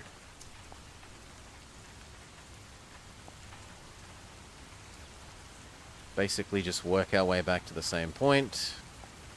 So, here's what your quest will be. We have the Summer Sword, we have the Polinium Scabbard, we have a Platinum Amulet.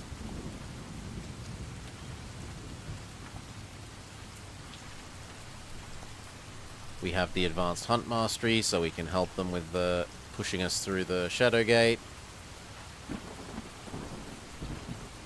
Now we'll go the other way this time. Investigate the ridge instead of the causeway. The ridge leads you more than a mile into this unwholesome morass, yet you encounter no sign of animal life. A strange quietness overhangs the swamp, an eerie calm that accentuates the aura of evil that is radiating from every rock and murky pool. As you press on, the cloudy green sky begins to darken and you sense a storm approaching. Minutes later, a gentle rain begins to fall, which turns the surface of the swamp a milky blue. You raise your hood of your cloak and continue, but suddenly you notice that your clothes are giving off wisps of smoke. Okay, so this is the acid rain.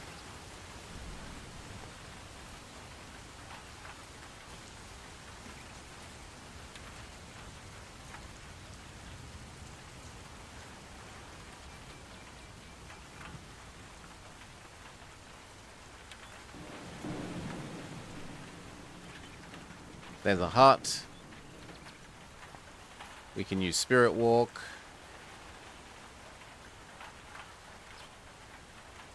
Don't touch the ground. There's a radiant gem the size of a walnut. This is a blue diamond. Sure, we'll keep it.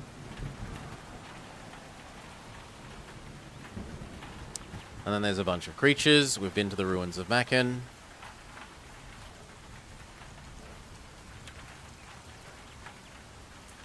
So we've rejoined the other path. They dropped the bundle of sticks. We have super immunity to poisonous fumes. We chose to fight the zombie things. I will choose to fight them again. Very good.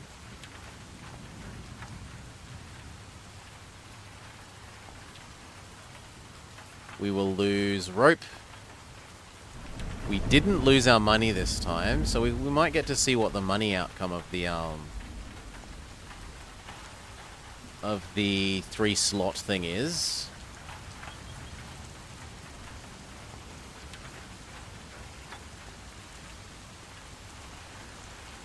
Here's, what's his name? I forget. Nazapok.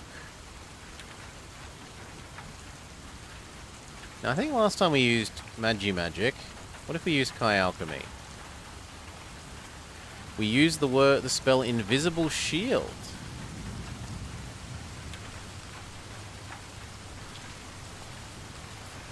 This time, we are less wounded by the thrown spears. His name was Kula.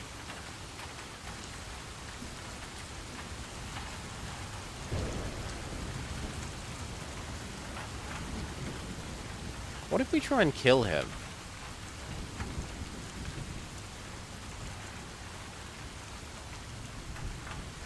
You stride towards Nazapok and raise your weapon, grimly determined to rid the universe of the foul creature.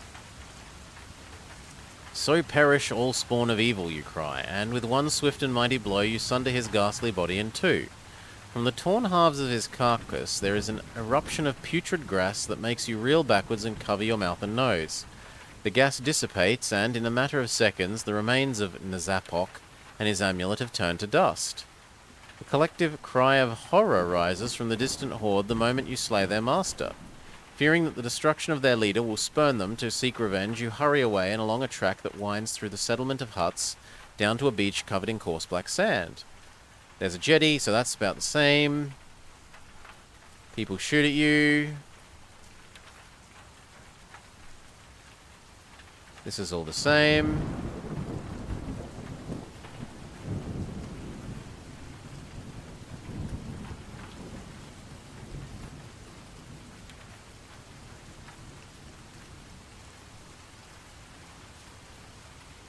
But instead, some sort of kraken monster destroys us on the ocean?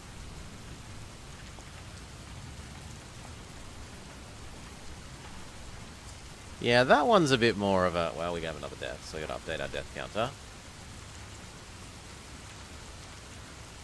I didn't think that that would kill us. I genuinely didn't think, like... I thought picking up the ring would kill us, potentially. I did not think that destroying Nazapok, or whatever his name is again, was gonna kill us.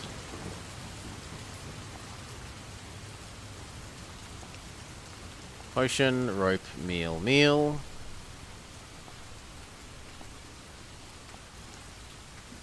So once again, here's the plan, here's the plan. I have the summer sword.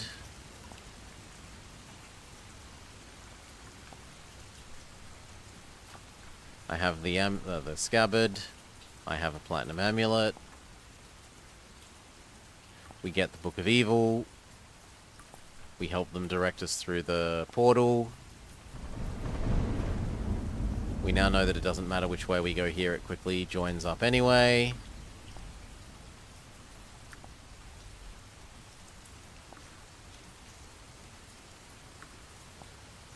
Take the honey in exchange for a meal.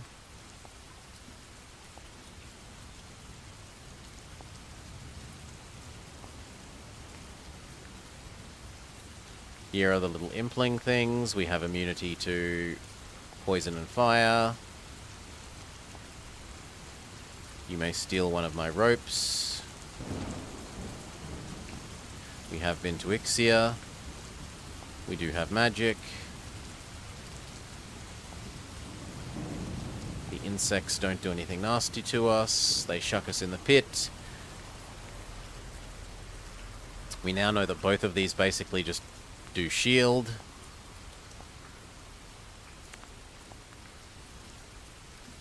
His name was Klua.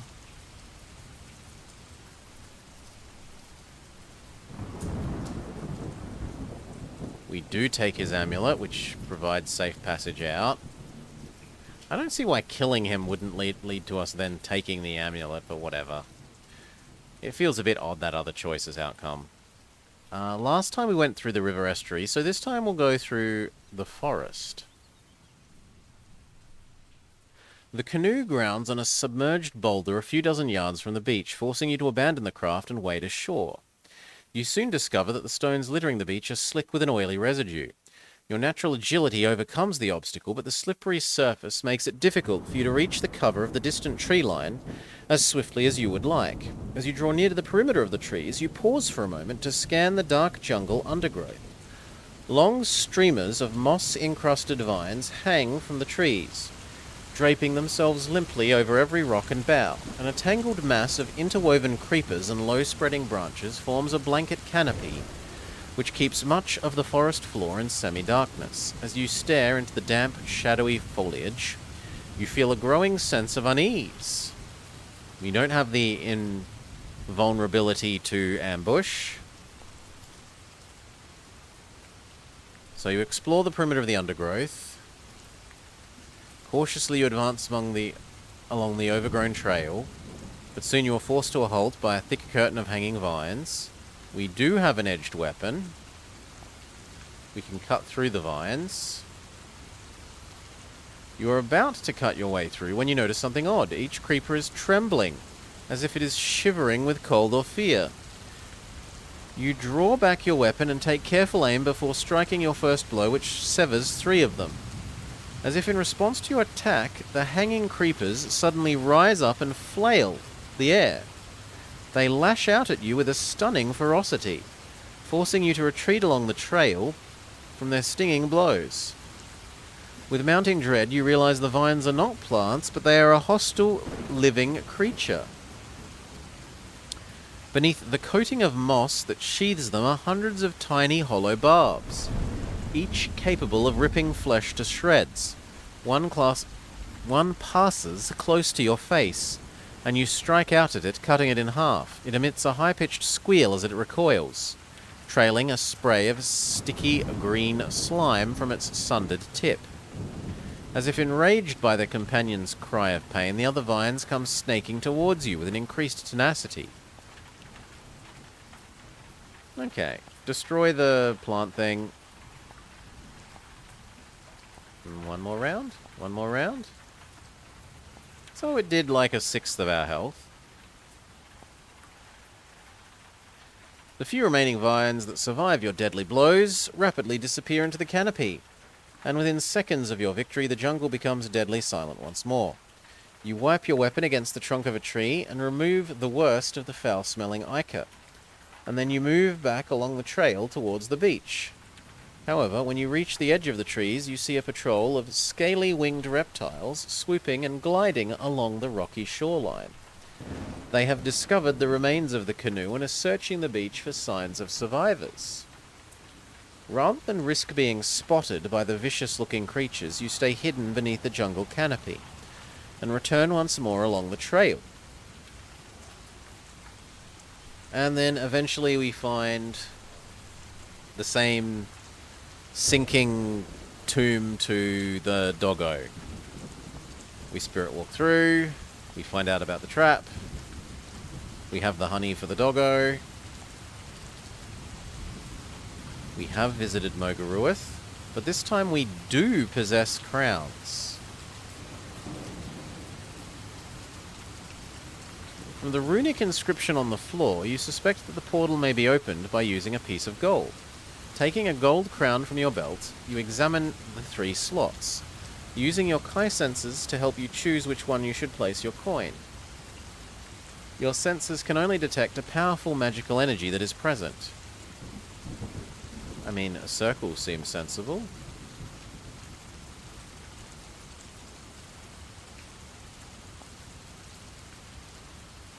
The portal opens into a vaulted corridor lined with wall... No, so we know about this.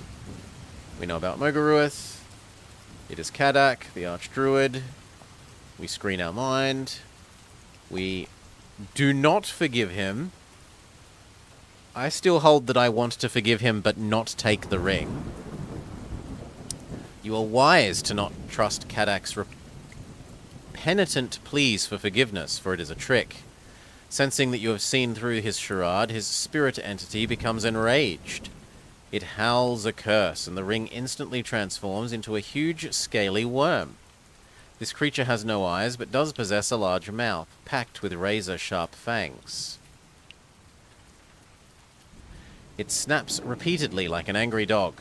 You draw and raise your weapon, and in the space of a heartbeat, you deal the worm a mighty blow, which splits it open from mouth to tail. Kadak's spirit emits a hideous scream, as if the destruction of the worm has wounded him deeply. Rapidly, the spirit form fades until all that is left is an echo of his plaintive cry of pain and frustration. Invigorated by your victory, you now turn your attention to the huge carcass dominating the hall. You are determined to find a way out, and feel sure the answer lies somewhere here. You are advancing towards these huge rotting remains when a new and sinister threat to your life materializes. Seated on the 2 throne-like chairs perched upon the back of the rotting carcass, appear the ghastly forms of the Kunai, the Lords of Decay. They are a hideous sight, and your stomach churns with revulsion as you struggle to comprehend their abominable manifestation. Their torsos resemble 2 mounds of glistening black jelly, studded with polyps and ulcers, and sores that exude a noxious grey slime. They have flat heads that are oval-shaped and shell-like. Okay. So they look like Slowbro's tail. Like the shelter on Slowbro's tail. With puckered mouths and indented eye slits that radiate an evil yellow light. From their rubbery sides protrude 2 snaky limbs ending in 3-fingered hands, coloured a sickly, leprous green-grey. Fixed upon the first fingers of their right hands are the rings of gleaming gold that are exquisitely crafted and embellished with intricate patterns. These rings are exceptionally beautiful, and seem glaringly out of place upon the fingers of these grotesque beings. As you stare at the rings, you recall the text of the Tome of Darkness and its instruction that if you are to leave the rotting domain, you must obtain one of the rings. Your 6th sense confirms that these are indeed the ring, and the tunnel-like openings in the body of the carcass is the exit of the realm. You sense also that the Kunai are communicating with each other telepathically. Their eyes glow with increasing intensity, and you fear that they are getting ready to launch a magical attack. If you have advanced hiding and wish to use it, if you have the summer sword in which to use it, Is that the vampire sword? That might be the vampire sword. I forget the vampire sword's name. We'll go with the summer sword. Oh. Those heads don't look shell-like to me, but okay. You draw your sword and sense at once that its mere physical presence within the throne room is causing them a great deal of discomfort. You detect a surge of anxiety in their mental communication. The creature seated upon the left throne becomes agitated and begins to flail the foul air with its snaky limbs. Then it utters a sinister command to its partner, and you hear the words echo in your mind. Slay him, Jantor. Okay, so left throne. So right throne equals Jantor.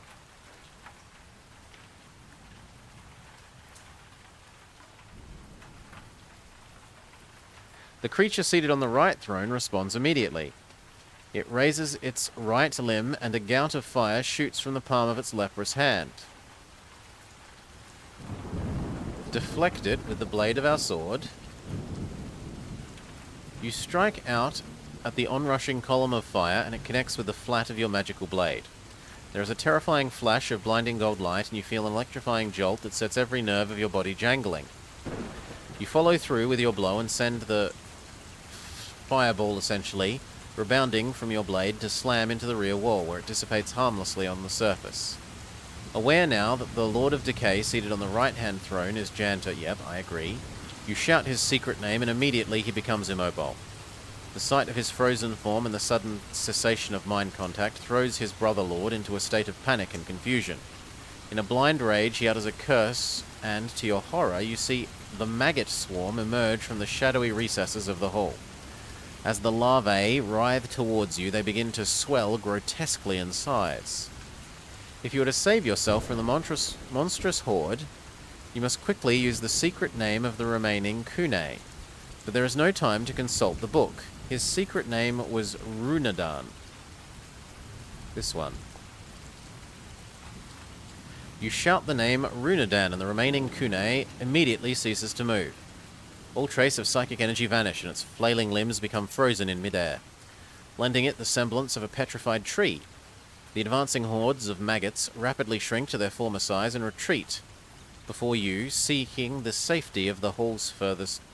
Oh no, retreat before you, seeking the safety of the hall's furthest corners. The power which drove them and caused them to mutate has suddenly disappeared, and they are thrown into chaos. You stride towards the carcass and swallow hard as you step through the ancient rotting remains that ooze from its ribs. You raise your weapon and with one swift blow sever the fingers of the Kunai's right hand and quickly retrieve a gold ring. Suddenly the squeal of hinges draws your attention to the great portal on the far side of the hall. It swings open to reveal an angry horde of corpse creatures which stagger into the chamber and come surging towards the carcass. They are the Dregants, a decomposing army of humanoids enslaved to the Kunai. They have sensed their ruler's plight and have flooded here in their hundreds to protect them. Desperate to escape the ghoulish host, you turn and leap, feet first, into the cave-like hole that occupies the belly of the carcass. We've gained a ring. Upon entering the tunnel, the ground disappears beneath your feet, and you begin to fall through darkness towards a pale speck of greyish light far below. You are gripped instantly by the fear that you have unwittingly stepped into a deep pit, yet your descent is uncannily smooth and controlled. It is as if you are being lowered by an invisible cable down a dark, interminable mineshaft. As you slowly descend, your fear subsides, and you take the opportunity to look at the ring, which you cut from the hand of the Kunai. It radiates its own dim light, by which you can see a runic inscription carved on the inside of the band. Record this Kunai ring on your action chart as a special item if you wish to keep it. The runic numbers on its band is 20. Kunai ring equals 20 rune. After what seems like more than an hour, you eventually reach the base of the dark shaft.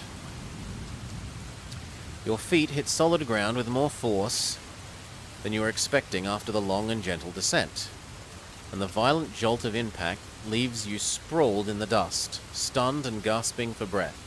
Lose 2 hit points.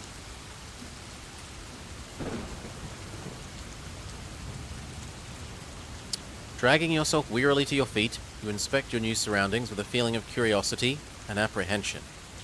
You have emerged in a deep mine tunnel that passes through ore-rich rock. The reek of iron, sulfur, and rust assails your nostrils.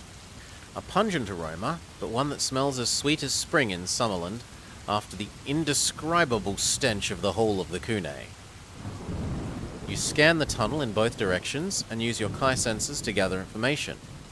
The faint sound of hammering and scraping can be heard coming from somewhere above, and the symmetrical grooves which scar the tunnel walls tell you this passage was excavated by some sort of a gigantic burrowing machine.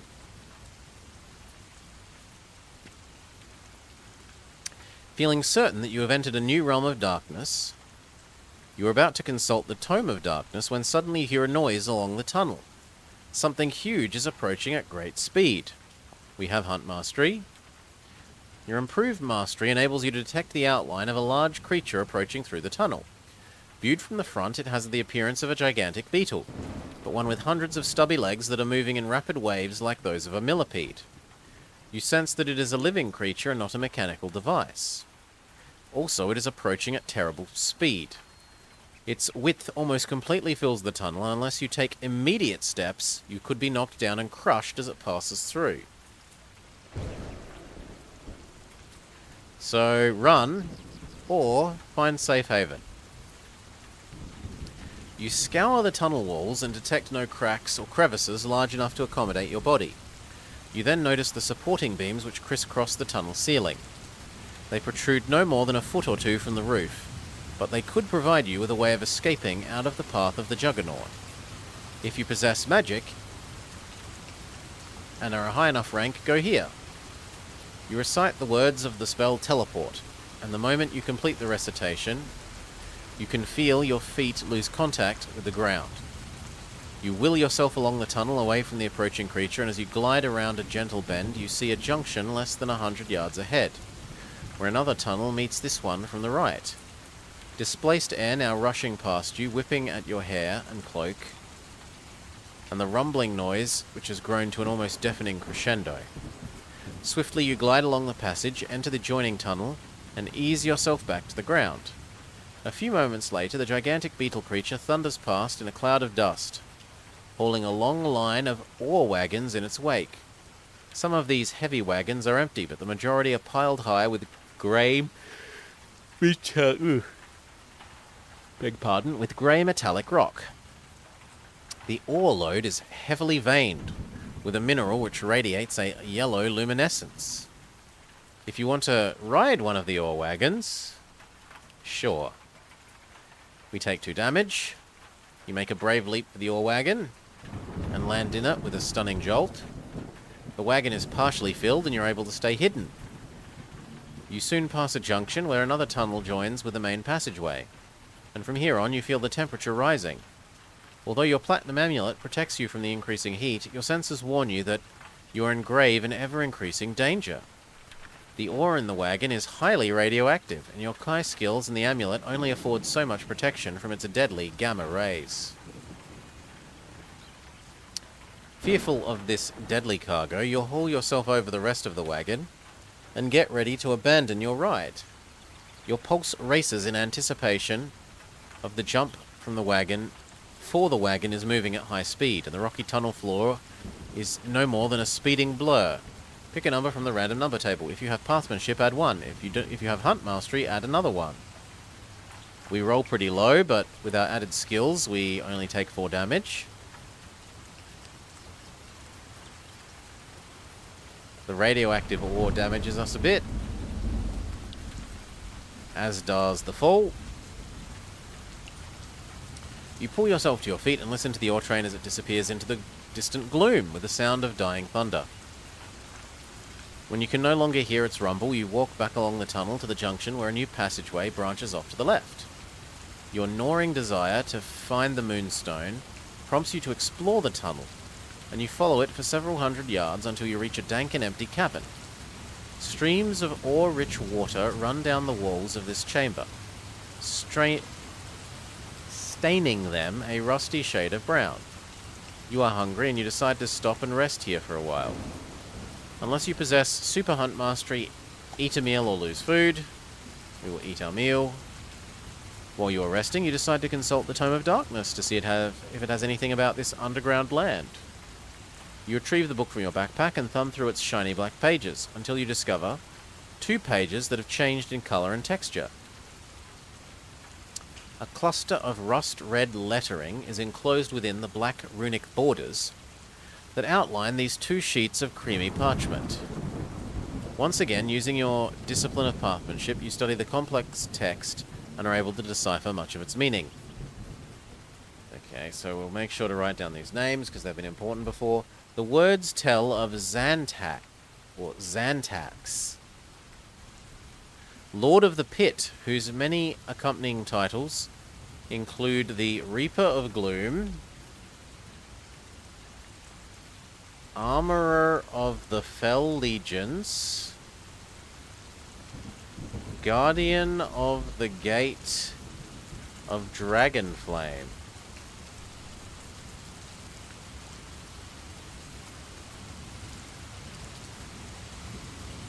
Sure. It says that he presides over a deep realm of rock, iron, steel, and flame, and that among the many eternal duties that he has been set by Nar, his primary task is to forge weapons of power for the Dark God's champions.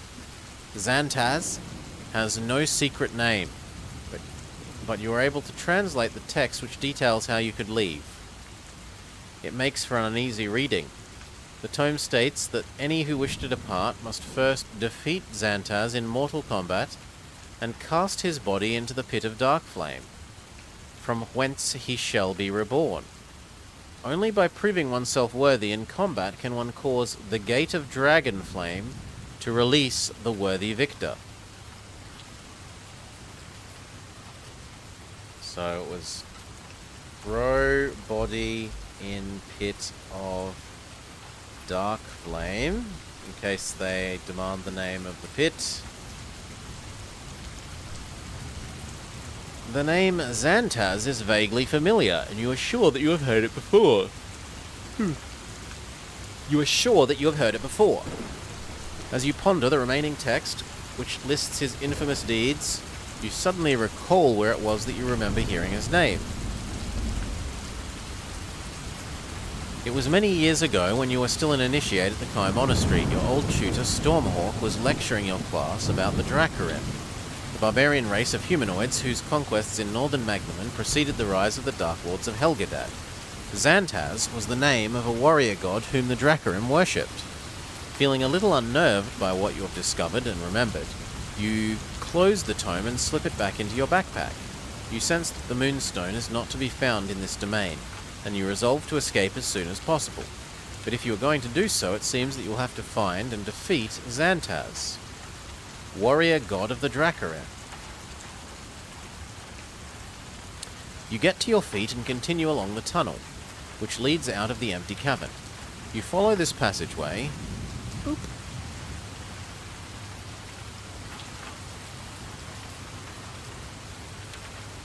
For several hundred yards until you arrive at a junction where another tunnel crosses your path from left to right. Cautiously, you scan the tunnel in both directions and notice that away to your right, little more than 20 yards distant, is an open archway. Although you can sense no living presence, the angle of view and the darkness of the interior prevent you from determining what lies beyond the archway. To your left, your tracking skills reveal that the tunnel leads eventually to a dead end.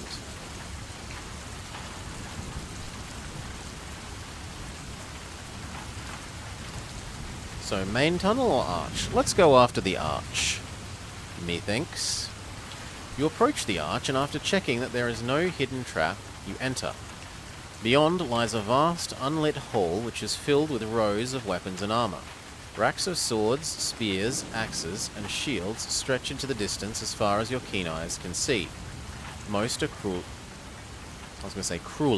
Most are crudely forged and of alien design, yet the sheer number of weapons contained within the hall is enough to take your breath away. Of the thousands of weapons, you discover that the following are of an adequate quantity. If you wish to take any, mark them on your chart. The number of arrows you can take is limited by the space in your quiver. Nope. You've already got enough weapons. For countless hours, you follow the tunnel as it ascends and descends by ramps and stairways through a bewildering maze of chambers, vaults, and grand halls. On your travels through the vast underworld, you witness many awe-inspiring sights. Huge subterranean quarries, blazing furnace armories, weapon forges, steel mills, white-hot lava pits, armies of grey-skinned humanoid workers, which labour without rest within the hellish domain, manufacturing weapons of war and destruction. At one vast hall, you stop and observe a legion of these creatures tapping the volcanic power that lies at the core of the realm. By a system of chutes and tubes, they divert a blazing lava flow to turn gigantic wheels and heat titanic vats of noxious fluids. The workers, although physically similar in size and demeanour to Dracarim, seem to lack consciousness and remain oblivious of your presence. It is as if they have been turned into unthinking automatons, only able to perform their labour and having little regard for their immediate surroundings. You leave the hall and ascend a staircase which spirals hundreds of feet through solid rock to a titanic concourse. Here your senses detect a living presence, and you allow your instincts to lead you in pursuit of it. You enter a tunnel which branches away from the concourse and follow it to a wider passage. The walls of the passage are decorated with spectacular scenes of war and destruction. Thousands of troops fight in an endless parade of battles across landscapes from hundreds of different worlds. In each of the scenes, the theme and the outcome is identical: the victory of the superior forces of evil over the inferior forces of good. This callous celebration of evil military might infuriates you, but you control your anger and use it to sharpen your senses. You detect that somewhere at the end of this passage is where the living presence can be found, and not knowing the nature of what it is you will find there, you approach with the utmost caution. The passage ends at a vast chasm, where the narrow bridge of rock crosses a yawning void to a gate located on the far side, some 300 yards distance. So 100 meters. Or is a yard... I forget, is a yard 3 feet?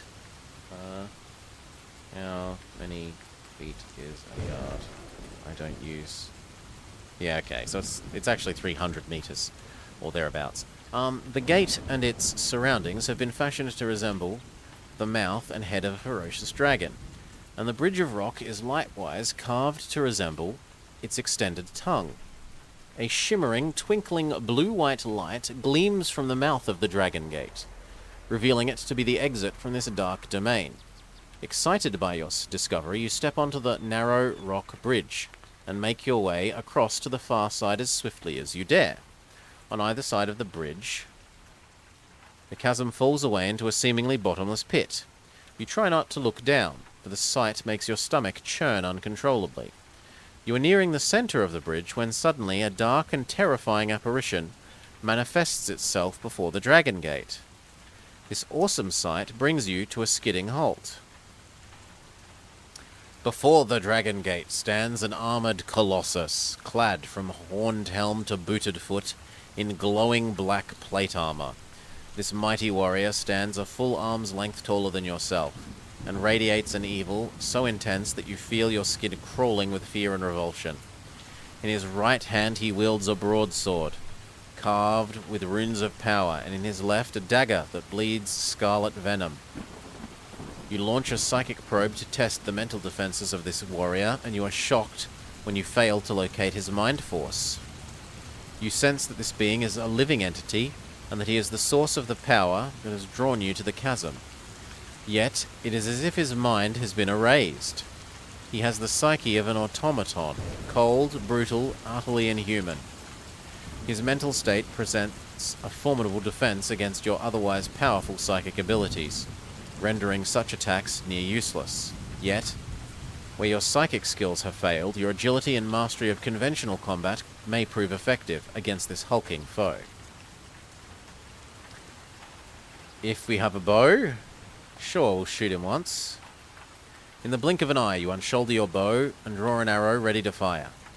The warrior does not flinch in the face of your swift threat, and you understand why this is so.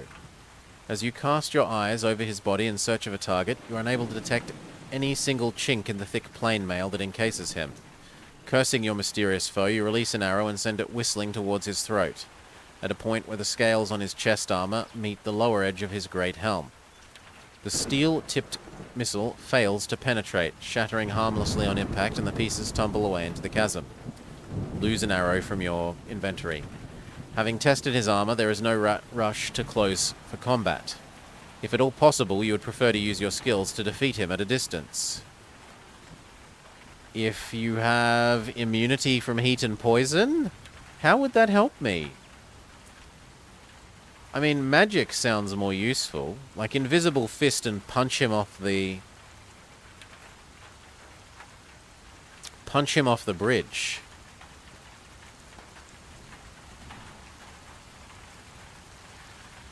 You give voice to the Old Kingdom power word, Glor, and project its concussive energy at the towering warrior. He shudders momentarily as the invisible force of your spell word collides with his chest. However, the shock is insufficient to topple him from his narrow beam of rock, and he quickly recovers. The warrior retaliates by raising his black sword and releasing a crackling surge of electrical energy. It passes over your head and earths itself to the end of the stone beam, at the place where it joins the chasm wall. You feel a jolt beneath your feet as the beam cracks and breaks away, and to your amazement, you watch as this solid spar of rock curls up and slowly rolls in towards you, like a snake's tongue returning to its mouth. Oh, it's a full restart if you die, Adman. We've died twice so far, this book. The coiled beam retracts towards the mouth of the Dragon Gate, forcing you nearer and nearer to the fearsome Black Warrior. He watches your reluctant approach. He swings his sword above his head, slicing and stabbing at the air with an eager anticipation. When you are pushed to within 10 yards, you reach for your own weapon. We have the Summer Sword. You unsheath your magic sword, and the halo of light engulfs its razor-sharp blade, illuminating the surrounding gloom of the chasm. The towering warrior roars with anger as the light from your sword washes over him. It is as if its goodly glow is causing him pain. He bellows a phrase in the dark tongue, and then suddenly his broadsword is sheathed with black fire, which crackles and splits venomously. Then the cruel dagger, clenched in his left hand, begins to glow red. When its poisoned tip becomes white-hot, it emits a trail of noxious steam. With a maniacal yell, the warrior raises both of his weapons and strides forward, stabbing and slicing as he advances upon you. The first blow from his sword hits your blade with such power that you are thrown back as far as the coiling tongue of the rock will allow. You recover quickly and launch yourself in a swift and desperate attempt to seize the combat advantage. He's reasonably skilled. He's in fact one more skilled than us, but has less health. He's super immune to all of the magic stuff, which kind of sucks, but hey, go. We did more damage, slightly more, considerably more, more, and victory. No, he did considerably more. And finally victory. Losing about a third of our health. You unsheath the magical... Oh, no. If you win the fight, turn here. Your killing blow sends the warrior tumbling from the stone beam to plummet headlong into the yawning chasm beneath. A ring of fire bursts around him as he falls, illuminating the distant base of the vast pit, which is filled with a sea of black flame. Well, we were told to throw his body into the dark flame pit, and a sea of black flame sounds like that. You observe his falling with a sense of grim satisfaction until you become aware that you are still in mortal danger. The tongue of rock is continuing to roll steadily towards the Dragon Gate, and unless you hurry and enter the portal, you risk being crushed to death in its stony coils. If you have a very low amount of health, turn here. If you have more than a tiny amount of health, turn here. You rush towards the glowing portal and leap through it just as the retracting coil of rock reaches the mouth of the Dragon Gate. You hear a crash of stone echoing in the far distance as you fall headlong through a corridor of swirling flame. Your platinum amulet protects you from this fierce conflagration, and it also feeds you with a steady, warming stream of energy which radiates from the center of your body. Imagine winning with 4 health points left and then dying to probably that follow-up event. You'd be annoyed. Thankfully, even if that happened, we have, 4 potions of healing on us because we've been hoarding them from the previous book? Yeah, 3 from the previous book and 1 new potion for this book. Pick a number from the random number table. Double the number that you have picked. You regain that many hit points. 8 going 16, 16 full heals us. After a short time, the swirling corridor of flame gradually darkens and you feel the speed of your fall begin to decrease. Then, in a breathtaking instant, your feet slam into the hot, cidery ground, and you crash forwards and land in a tangled heap. If you had visited Palmrian, the town of Skade, in a previous Lone Book adventure, you drag yourself to your feet and look with mounting dread at the nightmarish landscape into which you have fallen. A blazing vista meets your gaze, a burning dead world of volcanic magma, boiling lava pools, and shifting islets of cinder and ash. The smoky, not smoky, smoky, orange sky is lit frequently by geysers of yellow flame, which shoot forth from vents in the uncertain ground, and a hellish temperature conspires with a toxic atmosphere to overwhelm your senses. Your initial feelings of dread suddenly deepen when memories of this dark domain come flooding back to haunt your consciousness. You have been here once before, 4 years previously, when your brave actions in defense of the Kai Monastery resulted in mortal combat in this evil domain against Vaxagor, the leader of Nar's dragon army. You had wished to never return to this terrible place, but fate, it seems, has decreed otherwise. You are aware that the Platinum Amulet is affording you some protection from the searing heat and poisons from the realm. However, your Kai senses tell you that a firestorm is brewing in the skies above, and you fear that the power of the amulet would not be sufficient to save you when the storm breaks. Anxiously, you scan the bleak horizon in search of anything that could prove to be shelter from the coming storm. The only feature which promises to provide such cover is a cone of a seemingly dormant volcano several miles away. If you have Alchemy and have a high enough rank, if you have Spirit Walk and a high enough rank, if you have Hunt Mastery and a high enough rank... Which rank is the one that's the highest? It was Sunlord, wasn't it?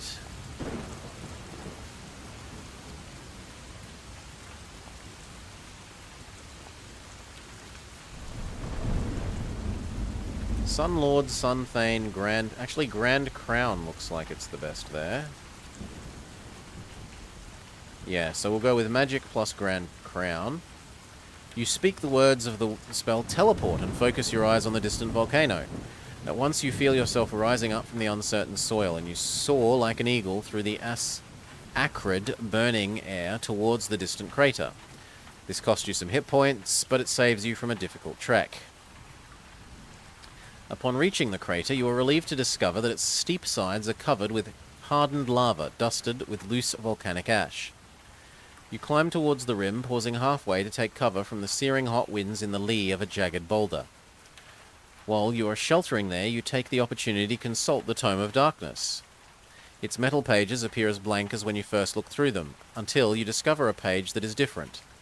Bold black text stands out from the page that glimmers like mirrored steel. Using your discipline of pathmanship, you're able to decipher much of the meaning. The text tells of a creature called Huan Zor, and of his throne of power that is located within a nest of fire atop the Tree of the Worm. It lists the many acts of evil perpetrated by Huan Zor during his long existence, for which he has been generously rewarded by Nar. The Dark God has granted him this fiery domain within the plane of darkness. It continues at length to describe the creatures that are enslaved to him, which include the Lavas, the Zarthan, and the Chugotha. But most interestingly, it reveals his secret name is Ziva, which can be used to bind him, and tells of a magical item, the scarab of a wingless dragon, which can be found in the Nest of Fire, and which can be used to effect an escape from the realm. Scarab of the wingless... Whenever I hear scarab, I can't help but have horrendous flashbacks to that puzzle in bloody Redguard. You close the tome and slip it back into your pack. From your makeshift shelter, you command a view over the surrounding landscape, in which there is nothing that remotely resembles a nest or a tree. All you are able to discern with any clarity is the blazing firestorm, which is now... You won't escape the stupid puzzle, which is now sweeping across this charred land. Fearful of what could befall you when the firestorm reaches this exposed flank of the crater, you continue your climb and seek cover within the crater itself. If you have ever visited the city of Tahoe in a previous adventure, upon reaching the lip of the crater you discover that the lining of the cone is surprisingly smooth. You look down to the vent, and at its center your suspicion is further aroused. But we did escape the guards yelling, "We'll spill your blood yet, Redguard." You look down to the vent at its center, and your suspicions are further aroused when you note that it is perfectly symmetrical. No natural volcanic force would have created this precisely circular hole, and it prompts you to slide into the cone and take a closer look. When you reach the vent, you discover it consists of a circular platform of carved stone blocks, with a well-like opening in the middle. It immediately reminds you of the Tahoe Cauldron, the well in the center of the city of Tahoe, which gives access to the ancient subterranean city of Zarix located a mile beneath its streets. However, unlike the vent of Tahoe Cauldron, this hole is filled with a shimmering blue light. Your sixth sense detects that the force of gravity is greatly reduced within the confines of this shimmering pool. As you stare into its mesmerizing blue light, you suddenly realize that it is a means of transportation. It is the apex of a magical elevator that will enable you to descend the vent at a steady, controlled speed. A huge sheet of flame sweeps low across the sky. The crater offers you little protection, and the searing furnace heat smothers you, forcing you to your knees. Gasping for breath, you glance up to see that the firestorm is fast approaching, and you have no more than a few minutes until it engulfs the crater. You fear for what might lie at the bottom of the shimmering pool. However, that is matched by the terror of being caught in the approaching conflagration. We do not have a blue diamond. Your fear of being engulfed by the approaching firestorm prompts you to take immediate and decisive action. You leap into the well, and a painful jolt runs the length of your body. As you are consumed by the shimmering light, it feels as if you have jumped into a pool of ice-cold electricity. Take 4 hit point damage. The initial shock quickly passes, and you surrender yourself to the long descent through a column of glittering azure light. You feel the platinum amulet glowing warmly at your throat, and you sense that it is protecting you from the rigors of this journey. Looking down through the curtain of blue light, you can see the rooftops of ziggurats and towers rising up to meet you. Gradually, you slow to a halt and find yourself standing upon a circular dais of basalt rock atop a large, flat-roofed building. Several yards away to your left, you see a squat tower, and to your right, standing at a parapet, you see a horny-skinned creature with wings that glimmer like folded sheets of gold leaf. Your pulse races when you recognize it to be a Lavas, one of Nar's deadly minions. It is peering idly at the view beyond the parapet and is unaware of your arrival. Yet you are reluctant to leave the shimmering beam for fear that it will see you and raise the alarm. If you have super-duper hiding, using your Grand Mastery, you conjure a thick mist to surround the basalt dais. The sudden appearance of the fog startles the Lavas, and nervously it backs away along the parapet. It is armed with a trident, with which it stabs the air... with which it stabs the air as it retreats. As if to warn off any would-be attacker. You watch the lavas moving away, and then, under cover of the mist, you sprint from the dais towards the open archway at the base of the tower. A spiral stone stairway leads down to a landing, one level below, and as you reach this floor you see something that brings you skidding to a halt. Through the square hole in the wall of the tower you catch your first clear view of the subterranean domain which lies deep within the crater. Nestling within a colossal cavern of crimson rock lava, you look out across an alien city that is split in two by a steep-sided chasm. Lavas swoop back and forth across the divide, while their wingless comrades traverse it by means of a narrow bridge, constructed from blocks of blue-grey basalt. As you stare at the stubby towers and the flat-roofed dwellings clustered on either side, your heart skips a beat. Perched upon a vast mound of shiny black cubes on the far side of the chasm is a temple. Carvings of dragons embellish its angular surfaces, engraved in such a fashion that their scaly bodies lie recumbent around the base of the edifice, while their tails writhe towards its highest level. Here they become entwined to form a twisted stem. Atop the stem, like branches fanning out above the trunks of a petrified tree, you see an inverted cupola of bright orange flames. A nest of fire. Your senses confirm that you have found the lair of Huanzor, the Dragon Lord, as revealed by the Tome of Darkness. Yet this nest of fire, which lies upon the Tree of the Worm, is where you will discover the scarab that will let you leave this domain. Quietly, you resolve to reach the distant temple and achieve this aim. You magnify your vision, and your hopes rise when you see that both the fiery nest and the temple appear to be uninhabited. However, your enthusiasm is soon tempered when you consider how you can reach the far side undetected. Oh, cheers, Salah. Thank you, thank you, thank you. Quietly, you resolve to reach the temple and achieve this aim. You magnify your vision, and your hopes rise when you see that both the fiery nest of the temple appear to be uninhabited. Your enthusiasm is tempered when you consider how you could reach it. For several minutes, you observe the lavas flying over the chasm. Yeah, cheers, mate. And the traffic of wingless reptiles who cross via the bridge. The construction of new dwellings is taking place on the far side, and the lavas are busy overseeing the transportation of building blocks from a quarry situated close to the tower in which you are standing. Oh, there's the noise, a bit delayed.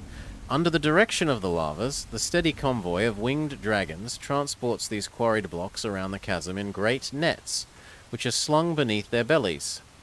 As you watch this activity, you formulate two ways of reaching the farm's far side. You could attempt to cross the bridge when there is a lull in traffic, or you could try to stow away in one of the nets. How could we not agree to the more dangerous route on the nets? You descend the spiral stairs to the base of the tower and make your way quickly through the narrow alleys of this subterranean settlement. Your Kai camouflage skills keep you hidden from the lavas and the dragons that soar overhead, and you are able to reach the edge of the quarry unnoticed. Here you observe teams of reptilians chiseling freshly quarried stone into perfect cubes. Other teams load these heavy blocks onto nets, 14 to each, and then fix them by hooks and harnesses to the dragons who transport them across the far side of the chasm. Stealthily, you make your way to an area full of nets awaiting transport. Using your discipline of Nexus, you open a sealed net and hide yourself among the blocks of stone before closing up the seal behind you. Minutes later, you hear the beat of large wings and a frenzied chattering of the reptilian work crews as they struggle to affix the net to the dragon's harness. Then the wings beat faster and you feel yourself swinging free from the ground. Slowly, the dragon hauls its heavy cargo into the air. As it begins to level out, you peer down through a gap in the blocks to see the chasm looming near. Then you see a river of scarlet lava flowing along the base of this great divide. Excellent person, Vummer. Thankfulness is becoming, everyone. Helps you be a happier person.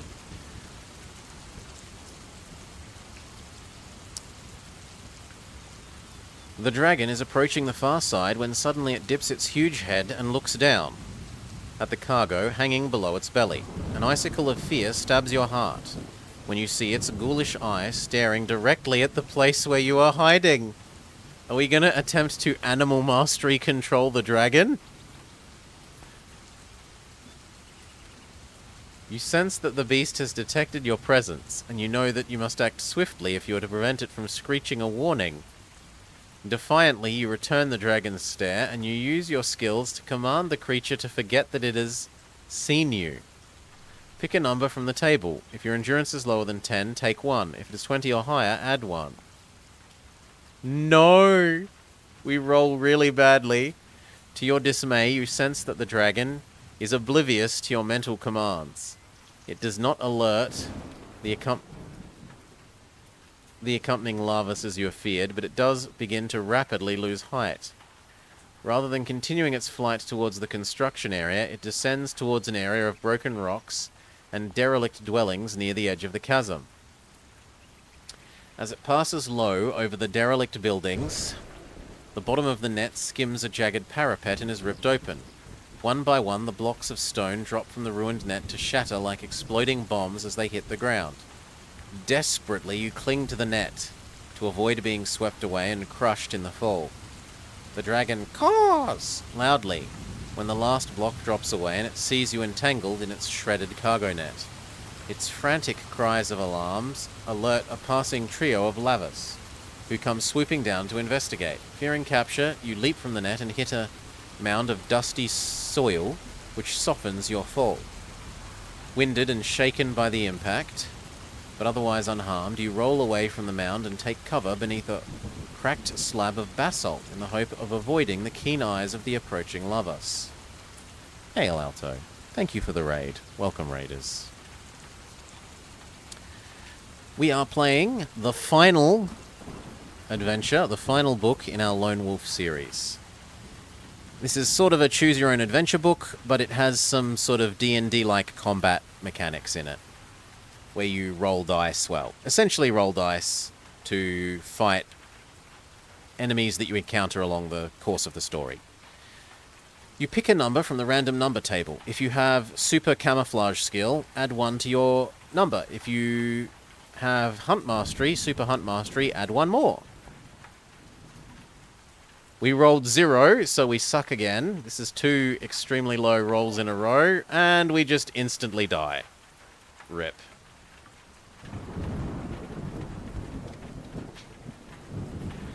In good news, this means that you get to join us for the start of the book. Okay. So we are the last of an ancient group of warriors. The baddies blew up our monastery when we were just learning. We rebuilt the monastery and have saved the world a bunch of times. We're about to go on our final adventure. We pick our new skills for the adventure.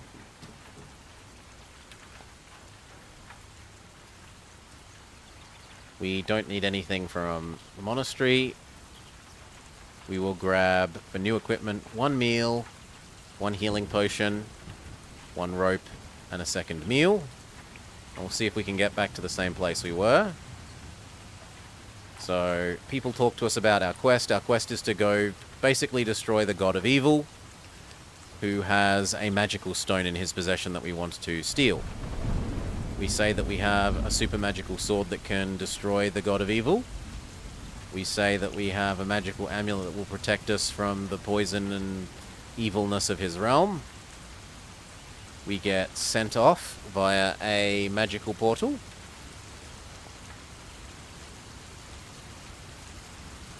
Wait, rolling a 0, there are not many dice that have a 0. I said it's a random number table.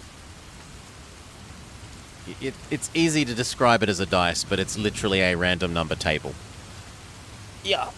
Alternatively, you could use dice and use the dice to move along the random number table X number of locations. We've done both of these, so we know it doesn't really matter.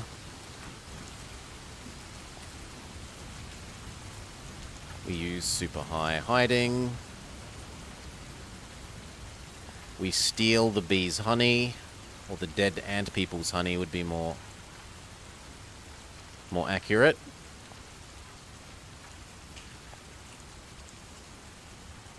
The imp things try and bomb us, but we have super immunity to poison and fire. We've never chosen to run away here. We've always standed and fought the zombies, so what happens if we run away? Relying on the element of surprise, you leap through the entrance and rush towards a gap in the line of the advancing horrors. They immediately try to close ranks, but their reactions are deathly slow, and so you are easily able to barge your way through. Unfortunately, you do not get very far. A heavy weight hits you squarely in the back and knocks you to your knees. As you struggle to stand in the thick mud, you are engulfed by a coarse rope net dropped from above. Okay, so it just skips to the things doing this to you. It doesn't really matter. We lose all our gold. So it saves you a fight. Running away there just saves you a fight. We have been to Ixia. We do have Sai Screen.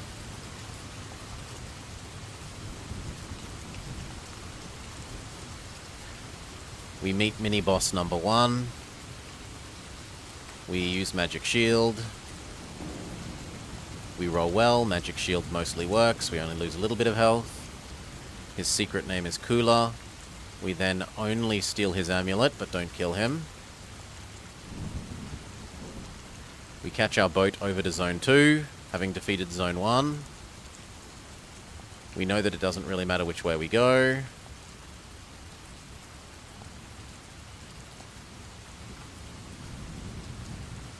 Here are the swamp spiders, which we will fight again.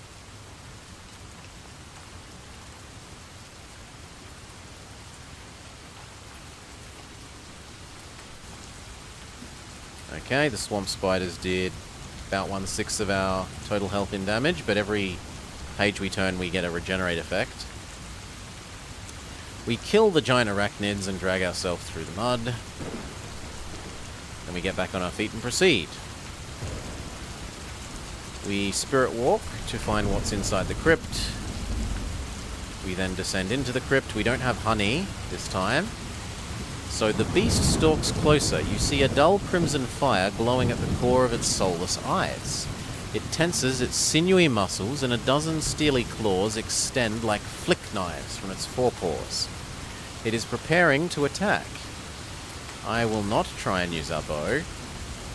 The beast opens its great jaw and coughs up a vile ball of phlegm, which it spits at you with a stunning force. You dive to the floor to avoid being hit by this evil-smelling projectile, and it speeds over your head to splatter loudly against the portal. Drops of saliva spray the back of your legs, leaving tiny white stains where it instantly removes the checked dyes from your breeches. You wipe your legs with the hem of your cloak, but your stomach heaves when you detect that the creature's saliva contains a virulent plague bacteria.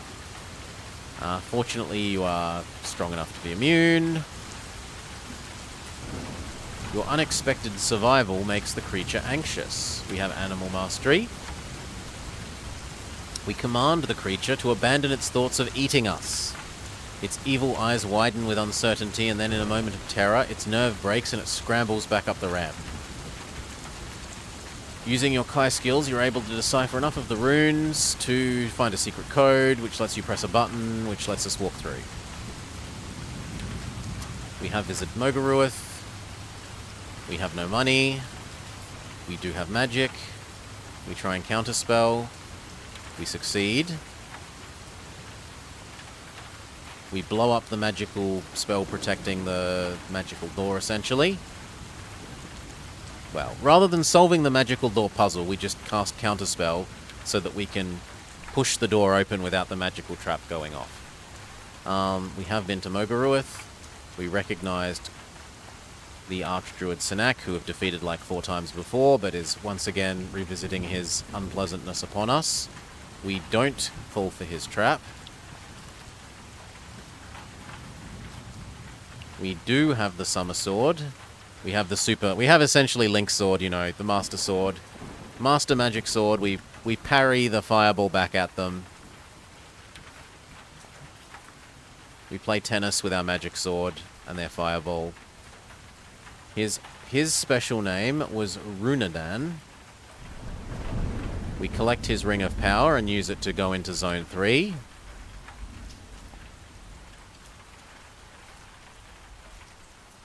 So we've found Safe Haven before. Last time we used this, what if we... No, we'll do the same thing. That's fine. So we essentially cast Teleport / Levitate to get out of the way of the big bug that was coming to crush us. We will hop in the ore wagon. We hop in the ore wagon extremely well. We eat a meal, because we've been here for so long that we need to eat. We know that beyond the Ark is only a tunnel with some weapons, which we don't need. We proceed down to the main tunnel. We have to fight Giant Black Knight guy again. We know that using the bow was pointless. So we'll try using Grand Nexus this time. Last time I think we tried magic. The warrior raises his black sword and releases a crackling surge of electrical energy. It passes over your head and earths itself at the end of the stone beam. So this is the same. He starts the... We're essentially fighting on a bridge, and he casts a lightning bolt at the other end of the bridge that makes the bridge start retracting towards him.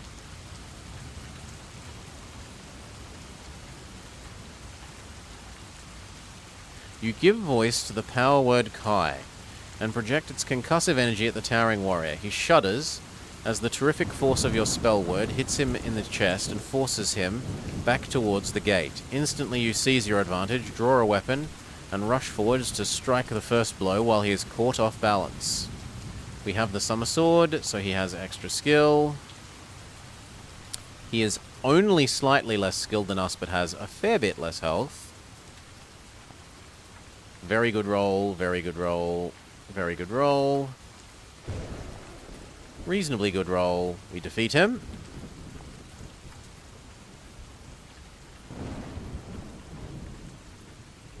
He's thrown down into the pit of fire. We go through the door that you needed to have thrown him down into the pit of fire, or otherwise the door wouldn't work. We get to heal up. We have visited this location before. Which one was the highest of these again? Was it Sunlord or Grand Crown? Let's go check what rank we are. Grand Crown was better.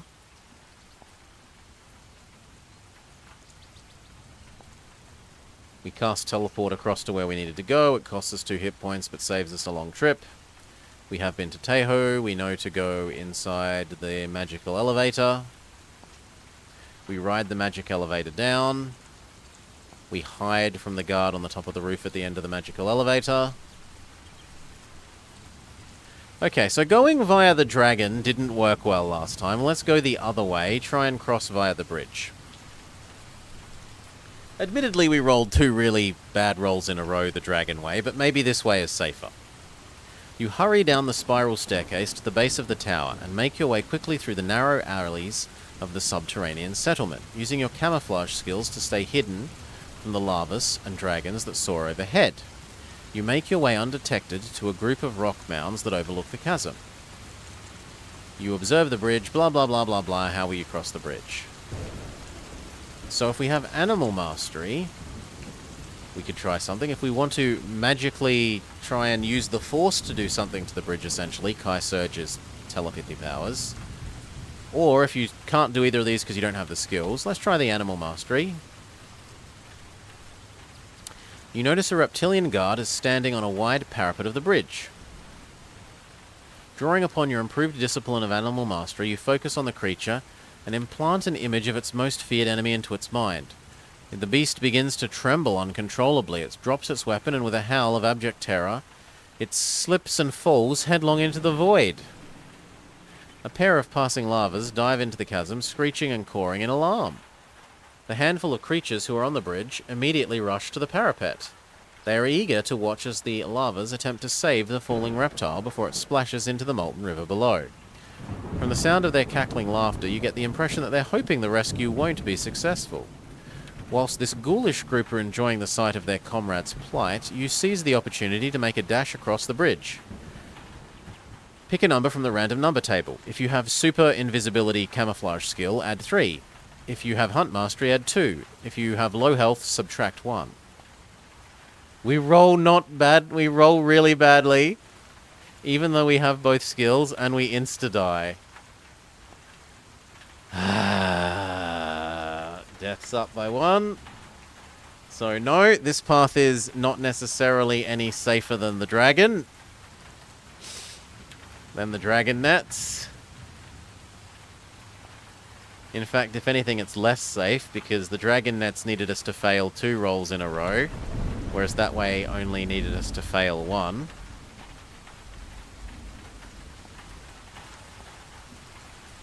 Meal, rope, potion. Let's go.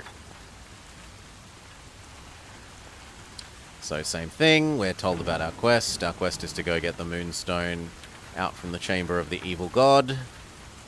We say we have a sword that can hurt him. We say we have a magical amulet that will protect us on our way there.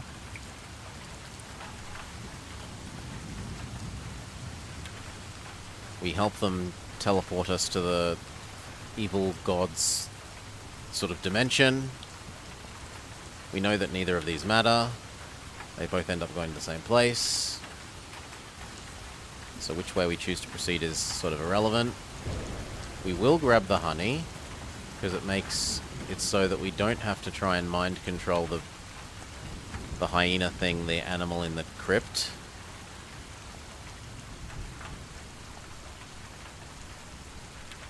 They try and dive bomb us, but we have super immunity to poison and fire.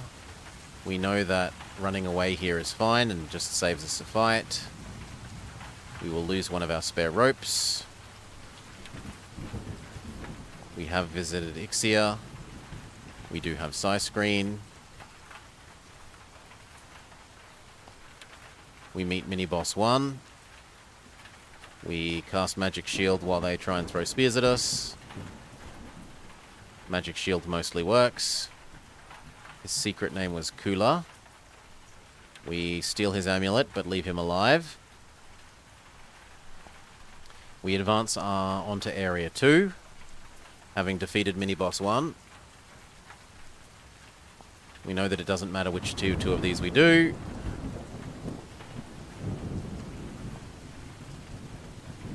We fight the spiders.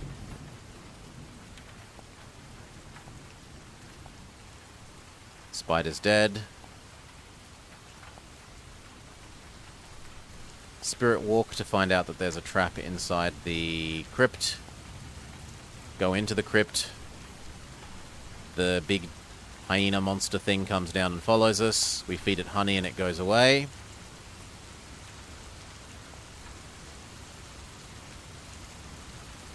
I do have gold crowns, and we put it in the circular slot.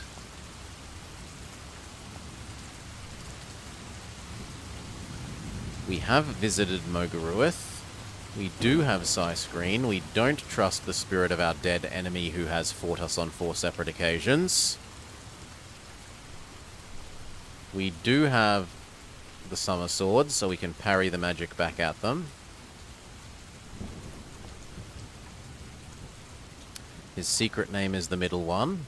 We grab their magical rings of power and use it to descend into Area 3.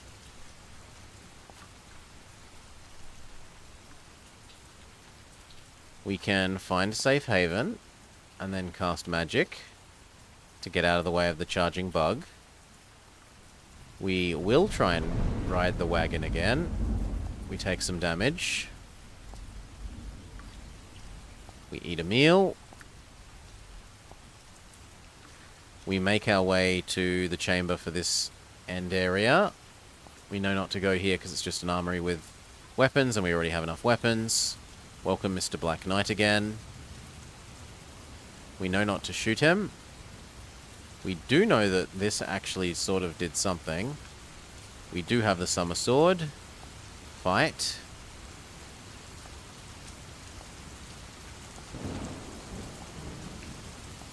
So far, every combat round with one.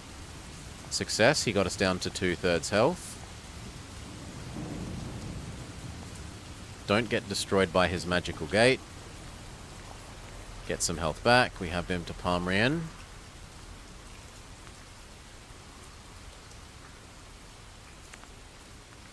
What if we try Telegnosis here?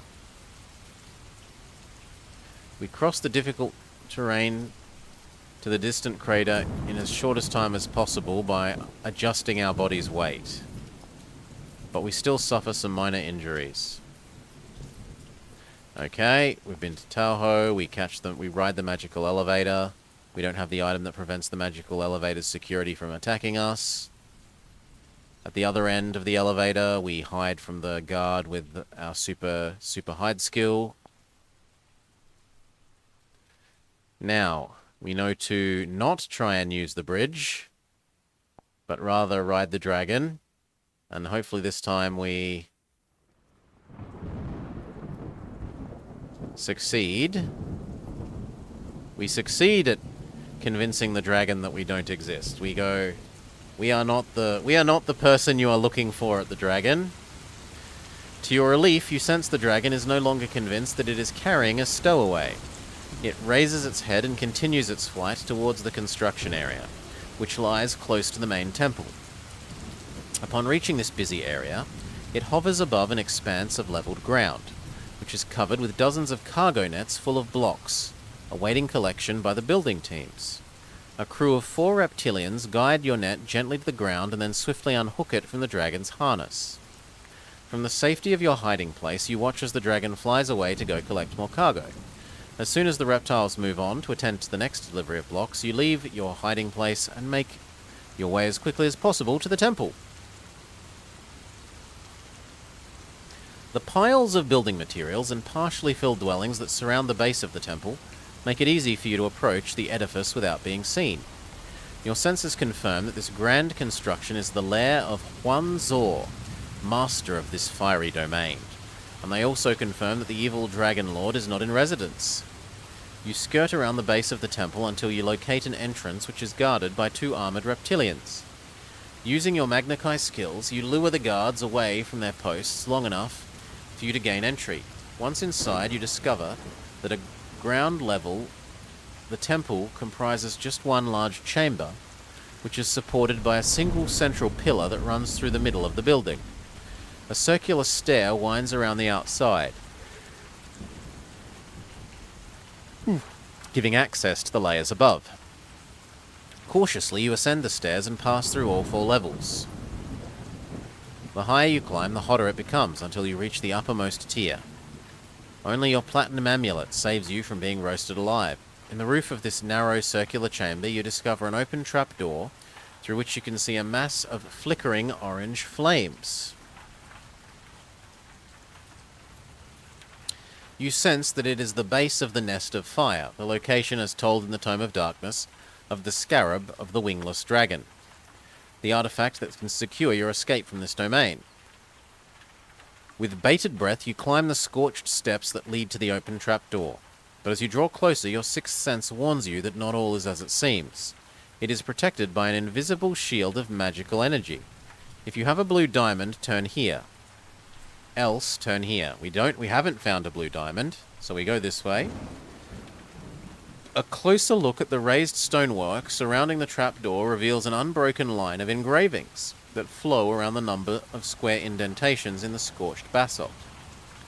You focus on these with your senses, and that reveals themselves to be part of a combination lock that activates the spell protecting the hatch. If you press the correct number of hollows in the correct order, it will cause a shielding spell to vanish. You study the engravings and decipher a series of clues within their shapes that helps you deduce the correct number of hollows and the order in which they must be pressed. The secret and sequence is equal to exactly half the value of the runic number inscribed on the inner band of the Kune ring. The Kune ring had the number 20 on it, So the secret sequence is equal to half of 20, which is 10.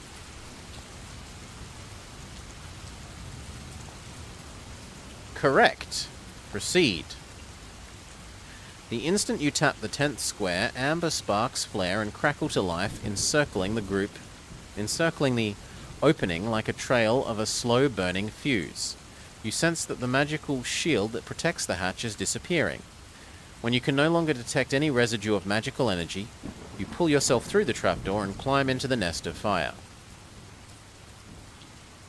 With trepidation, you cast your eyes around the walls of this fiery nest to see a great shaking panoply of gold, orange, and crimson flames. They shoot 15 paces into the air, and despite your protections, they scorch you with their terrible heat. The floor of the nest is paved with glowing black metal and is heaped with scores of wondrous artifacts that comprise Huan Zor's secret treasure hoard. Gems, jewelry, statuettes, armor, weapons of fiendish design and purpose are piled knee-high around you. Close by the trapdoor, you notice a pool of shimmering blue light that you immediately recognize to be the apex of a transporter beam, similar to the one that brought you here from the crater. By its location, you judge that it must pass through the central column that supports the rest of the temple below. At first, you assume it gives access to the underground levels of the temple, but when you stare into its mesmerizing light, your sixth sense reveals otherwise. The transporter beam leads to another realm within the plane of darkness. Mindful of your purpose here, you search the treasure hoards for the scarab that will enable you to escape from this hellish domain. As you are sifting through the hundreds of artifacts, you hear a distant screech that is distinctly different from the coarse cawing of the passing lavas. Through the flickering wall of flames, you glimpse the outlines of a gigantic dragon as it emerges from a vent in the roof on the far side of the chasm. Immediately, a deathly silence fills the great cavern as the lavas and reptilians cease their activities and bow in deference to their master.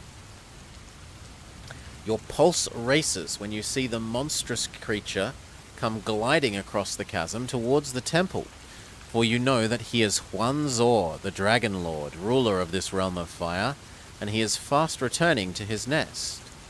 Pick a number from the random number table. Add 3 if you have spirit walking. We roll well. The sight of Huan Zor's fast approaching galvanizes you into action. You abandon your physical search for the scarab, and instead close your eyes and focus your psychic sky skills in an attempt to detect its presence directly. The tactic works, for the image of the scarab crystallizes in your mind's eye. When you open your eyes, you're disappointed to discover that you are staring at a seemingly plain gold orb. Through the wall of flames, you can see Huan Zor's flaring of his mighty wings. He's slowing his approach to the temple in preparation to land. In desperation, you stoop to retrieve the orb from among the other treasures, and as your fingers touch its golden surface, it breaks open to reveal the scarab within. Moments later, the shadow of Huan Zor darkens the nest. He is now seconds away from landing. Keep the scarab. I mean, we were told to grab the scarab and escape, so let's go. The moment you enter the beam, you feel yourself descending through the center of the temple in a cocoon of shimmering blue light. Gradually, the heat of the nest of fire gives way to pleasant coolness. As you continue your descent deeper and deeper into the unknown, this equable temperature slowly transforms into an unbearably icy chill. Never before have you experienced this terrible coldness that engulfs you now. Fortunately, the magical properties of the Scarab of the Wingless Dragon protect you and keep you from freezing to death. Recorded on your action chart, it is a special item that you must keep in your pocket. As the temperature slowly begins to rise, you're able to examine the scarab that you took from Huan Zor's nest, and at once you notice 2 runic numerals on the back of its wingless dragon, engraved in its surface. The dragon equals 31. Make note of this number in the margin of your action chart. Having satisfied your curiosity, you place the scarab in the pocket of your tunic and wait patiently for the beam to complete its seemingly endless descent. Eventually, the shimmering light fades, and you feel solid ground materialize beneath your feet once more. Stretching before you now lies a gigantic cavern. Its walls of cracked and stained obsidian rise to a high-arched roof where 12 stalactites, a glowing lime-green stone, form a circle. On the floor directly below this circle are the shattered remains of a crystal dais, its broken fragments glimmering in the cavern's eerie and icy gloom. If you've ever visited the city of Helgor in a previous book, turn here. This gloomy cavern looks chillingly familiar, and when suddenly you recognize its derelict features, a sense of fear and loathing pervades your mind. It is here that you first encountered the demoness Shamath and her army of attendants, the dread automatons. You shudder when you recall how you seized the evil Death Star from that place. The chamber's crackled and crumbling walls seem to reaffirm your past victory over the demoness, and you detect no trace of the Shadow Gate nor the supernatural creatures which previously dwelt in this once splendid chamber. Cautiously, you step out of the transporter beam and enter the cavern. The shattered remnants of the crystal dais crunch underfoot as you make your way across the floor towards a tunnel, which gradually descends more than a mile before reaching a circular cavern. The mouths of several smaller tunnels meet at the floor towards a tunnel which gradually descends for more than a mile before reaching a circular cavern. The mouths of several smaller tunnels meet at this chamber, and all of these entrances are dark, save for one which radiates an icy blue luminescence. Before approaching any closer, you retrieve the Tome of Darkness from your backpack and consult its pages.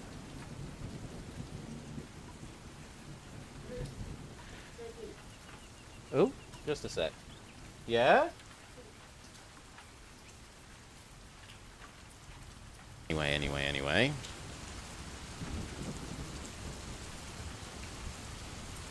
The page that revealed to you information about the realm of Swanhor is now featureless, but one which follows has transformed. It has taken on the appearance of a thin sheet of ice.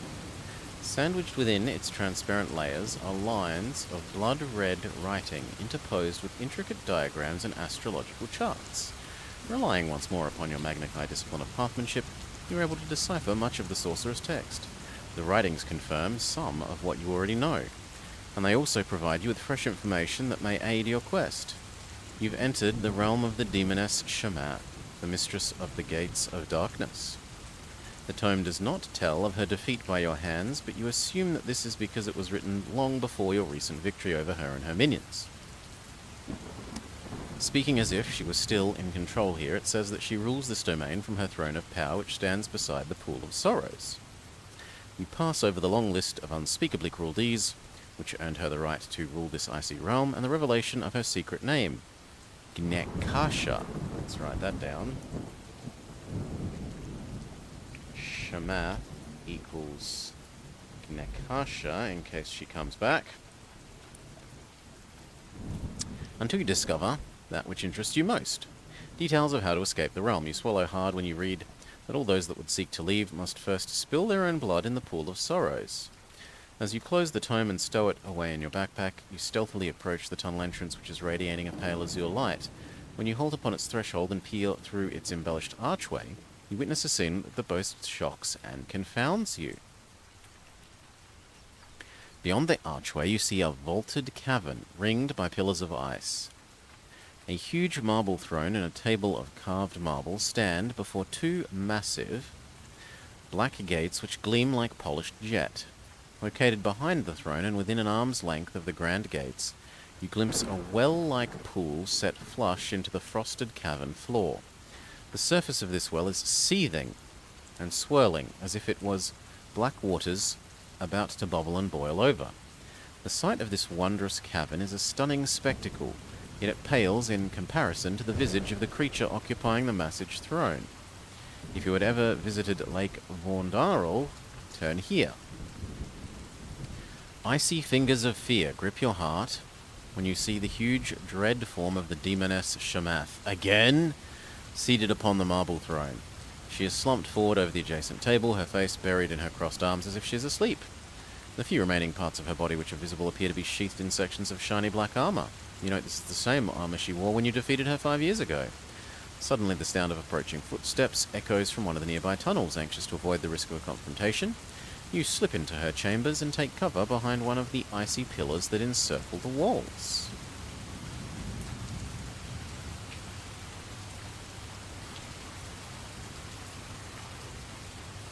Moments later, you see two robed figures glide into the chamber. They're carrying between them a large vial of golden fluid which rests upon a pillow of purple silk. As they pass close by your hiding place, you call upon your Kai skills to mask your physical and mental presence. In unison, the robed figures levitate several paces from the floor so that they're able to rest the pillow and vial upon the surface of the great marble table. Then, silently, they lower themselves back to the ground where they wait patiently for the demoness to stir from her slumber. After several minutes, she raises her head and you're shocked to see that her womanly face is hideously scarred and disfigured. "My lieutenants," she says, yawning and stretching her arms wide. "I see your work is complete. By now I hunger for revenge upon Avarveve. I trust your elixir will make her pay for the torment she has wrought me." "All is ready, Supreme Mistress," replies one of the members, sycophantically. Clearly their answer pleases the demoness. Her ruined face twists into a semblance of a smile as she picks up the vial and examines it closely. The glass bottle looks especially fragile and tiny as she holds it between her gigantic index finger and thumb. "Soon she shall pay for what she did to me." The demoness Shamath rises from her throne and turns towards the seething pool of black fluid which is set into the floor close by. The shimmering waters grow calm and you see her scarred reflection in the pool. When the fluids seethe afresh and her image swirls and changes. When it reforms, you see to your horror that the reflection is no longer that of the demoness. The face staring back from the surface of the pool is yours. "Aye!" howls Shamath. "It is Lone Wolf, the Kai Lord, is here. If you ever encountered her before, turn here." The unexpected sight of your face in the pool fills her with a blind rage. In her fury, she expels a mass of psychic energy, which, using your discipline of divination, you're able to extract scores of vivid images. These are the memories of what befell her after she failed to resurrect Dark Lord Vashna from the depths of the Macken Gorge. From the collage of images, you deduce that your destruction of the Shadow Gate at the Macken Gorge forced Shamath to return to the Plane of Darkness. As punishment for her failure to complete her mission, Na imprisoned her and commanded Shamath's hated rival, Avarveve, the Tormentress, to ruin her evil beauty. Satisfied that the demoness had paid for her failure, Na allowed her to return to her realm, where ever since she's been goaded and tormented by her malicious rival. The appearance of your face in the pool has brought back these haunting memories. It's also alerted her to your presence in the throne room. As her rage subsides, you sense that she is communicating telepathically with her lieutenants. All three turn to stare at the pillar behind which you are hiding, and your sixth sense tell you that they are preparing to launch an attack. If you have psychic attack and have reached a high enough rank, turn here. Before the demoness and her lieutenants can focus their attack, you use your Kai discipline to launch a hasty psychic assault on all three. Your rapid bolts of psychic energy penetrate their defenses and short-circuit their minds with a devastating effect. The lieutenants fall screaming to the floor, where they writhe in agony like wounded snakes. The demoness reels and totters backwards, slumping heavily upon her throne, then grips her disfigured head with both hands as she struggles in vain to regain control of her mind. Seizing the advantage, you unsheath your sword and rush forward. With 2 swift and deadly strokes, you dispatch the lieutenants in passing and then rush towards Shamath's gigantic throne. Through the red haze of her agony, the demoness sees you approaching. She slams her right hand down upon the arm of the throne, to where a glowing opal is set. "Ganesh Kasha," you scream, giving voice to her secret name, and she freezes, but not before her clenched fist has struck the glowing gem. Suddenly you hear a terrible sound. It is the scream and cries of Shamath's vengeful legions. With dread, you glance over your shoulder to see the source of the cacophony. The chamber of tunnels leading beyond the archway of the throne room. What you see there sends an icy shiver of fear down your spine. Pouring from the mouth of every tunnel that converges upon the antechamber outside Shamath's throne room is a howling host of robed and skeletal creatures. The skeletal beings are armed with short swords, and they march slowly with stiff machine-like movements, whilst the robed creatures shriek and howl and move like demons. They streak ahead of their lumbering skeletal comrades and burst into the throne room. You see that they are armed with silver gleaming crossbows. Fearing of being struck by a bolt fired from one of the formidable weapons, you dash and take cover behind Shamath's great marble table. If you have spirit walking, turn here. As you draw level with the great table, your eye is caught by the vial of potion lying upon its purple silk pillow. Your discipline of telegnosis reveals to you that the fluid, whilst deadly and corrosive to creatures of evil, has many properties that are beneficial to the creatures of good. Such a potion could prove useful, ho-ho, ho-ho-ho-ho, for healing wounds or restoring lost energy.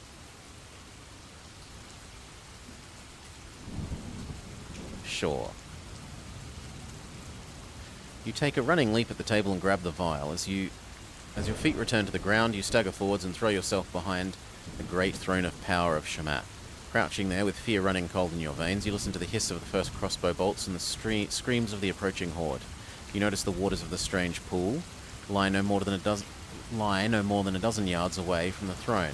Beyond, you see a huge pair of black gates that dominate the far wall, and suddenly you recall the text which appeared. This is the Pool of Sorrows, and behind it is the Gate of Darkness. Your feeling of excitement at having discovered a way to escape the approaching horde is tempered when you recall that you must spill your own blood. With little hesitation, you stab a finger against the point of your belt buckle and draw a few droplets. You then spring to your feet and rush towards the pool. As you come to within a few yards, you flick your finger and a stunning transformation takes place the instant your blood hits its surface. We will keep Shamath's potion. As your blood mingles with the fluids of the pool, the great shiny gates that fill the far wall of this chamber suddenly vanish to reveal an awesome vista.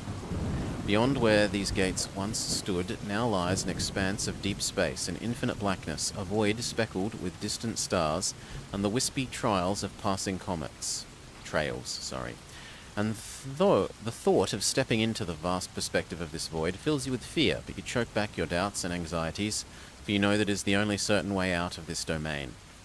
With a prayer to Kai and a shear on your lips, you sprint towards the void, but you are forced to dodge and weave as you run in order to avoid being hit by the hail of missiles that come whistling towards your back.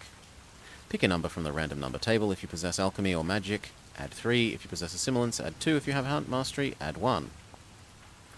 We do really, really, really well. Successfully, your speed and agility keeps you safe from the hissing crossbow bolts. When you come to within a few yards of the gates, you leap into the air and sail feet first into the void of darkness.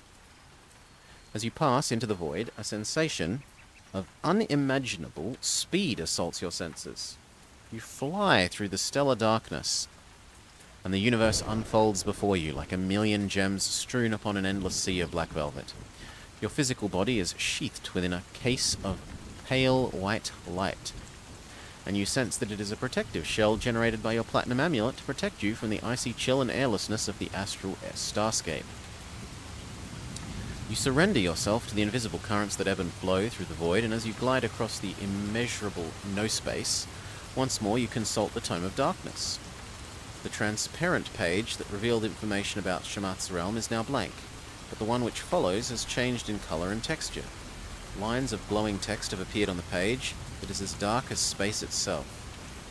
Again, using your skills, you are able to decipher much of the text and discover that it tells of Avarie. Welcome, thank you, Salah. The Tormentress. It reveals that this void, which is her domain, is called the Oblivion of the Tortured Souls. You ignore the list of her cruel and evil deeds and search out her secret name. You discover that there is no name to bind her. You learn that no special artifact is, however, required to leave her realm, and that there are 2 exits: the Gates of Darkness, by which you entered, and the Bridge of the Damned. Having no desire to return to Shamath's domain... Yeah, it's okay, Salah. Minor crisis dealt with. You put away the tome and resolve instead to find the Bridge of the Damned. Yet, as you stare across the infinite distances of this void, it is hard to dispel your fears that you may end your days lost here forever. We do have the potion.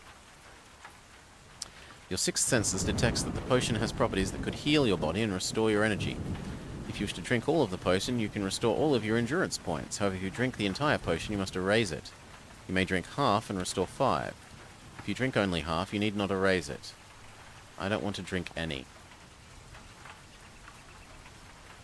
From the depths of the void, 7 glowing shapes appear.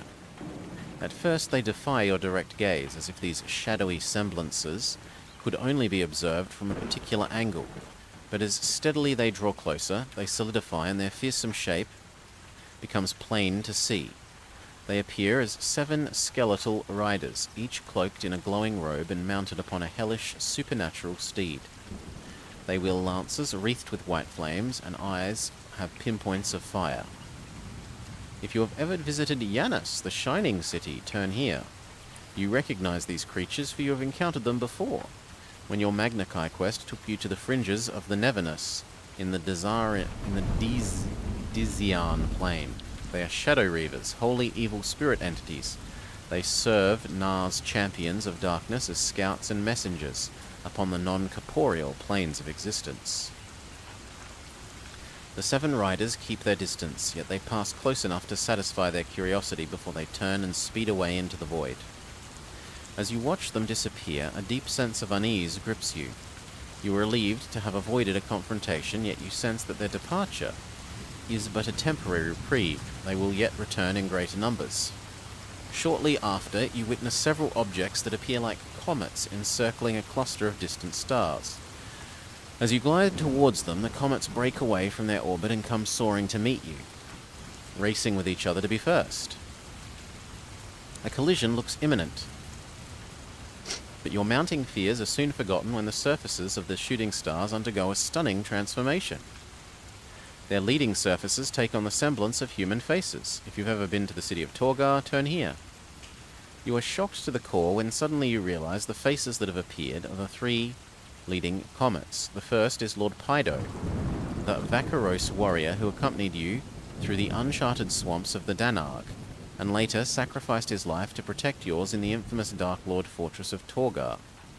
The second is the face of Adamus, the Lord Constable of Garthan, who led the armies of Telestria and Palmrian into the assault on Torgar and perished during that fearsome siege.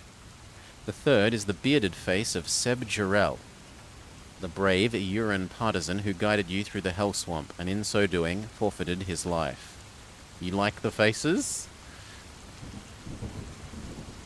Your Kai senses detect that the souls of these 3 brave men are trapped upon this domain.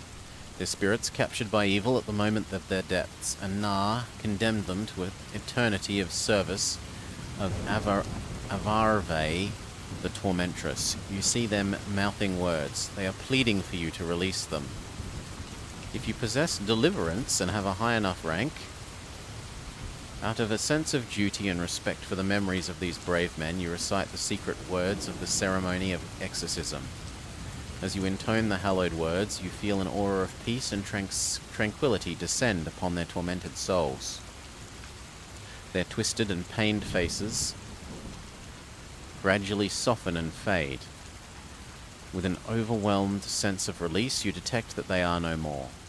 Through the power of your ceremony, they've been allowed to escape from this hellish domain and have gone to seek eternal peace upon the plane of light. It reminds you of Shen No.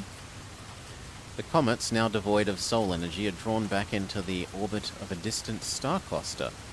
You too are drawn towards these glowing stars, and as you pass through them at an incredible speed, you glimpse a wondrous sight in the void beyond. A vast rainbow bridge of colours arcs across the immeasurable distances to the titanic plateau of fire. Your spirit soars when you detect that this is the Bridge of the Damned, the exit you are seeking from this astral domain. Yet as you approach the magnificent bridge, you detect a less welcoming presence. The shadowy riders have returned, and they are escorting a creature that sets your pulse racing like fire. From the depths of the void, there speeds forth a colossal chariot drawn by 4 supernatural lionesses. and driven by an astral being who bears a semblance to a stunningly beautiful woman. Pale green beams of light issue from her eyes, and wisps of silvery mist trail her ebony tresses. She wields a whip that sparkles with magical fire, and her magnificent carriage is escorted by 100 shadowy outriders, each armed with a lance of cold flame. Your initial fears are compounded when your Kai senses detect that this is Avave, the Tormentress, the ruler of this vast domain. She brings her chariot to a halt and signals to her escorts with a contemptuous flick of her elegant wrist to rein in their steeds and wait for her return.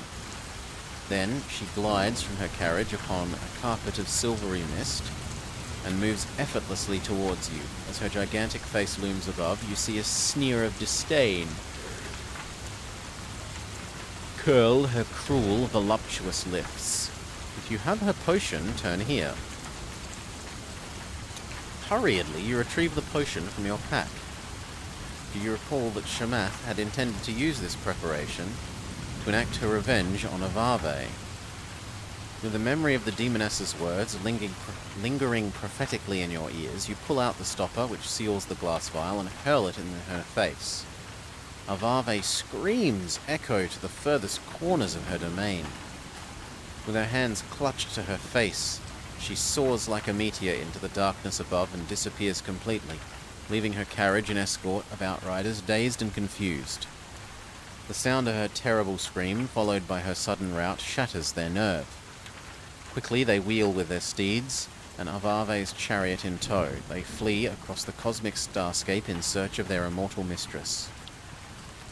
The way is now clear for you to reach the Bridge of the Damned. Using your innate Magna Chi discipline of divination, you will yourself towards the bridge and feel your body moving through the void. Remember to delete the potion. Yes, a stopper for the little nub on the end of a vial that you pull off.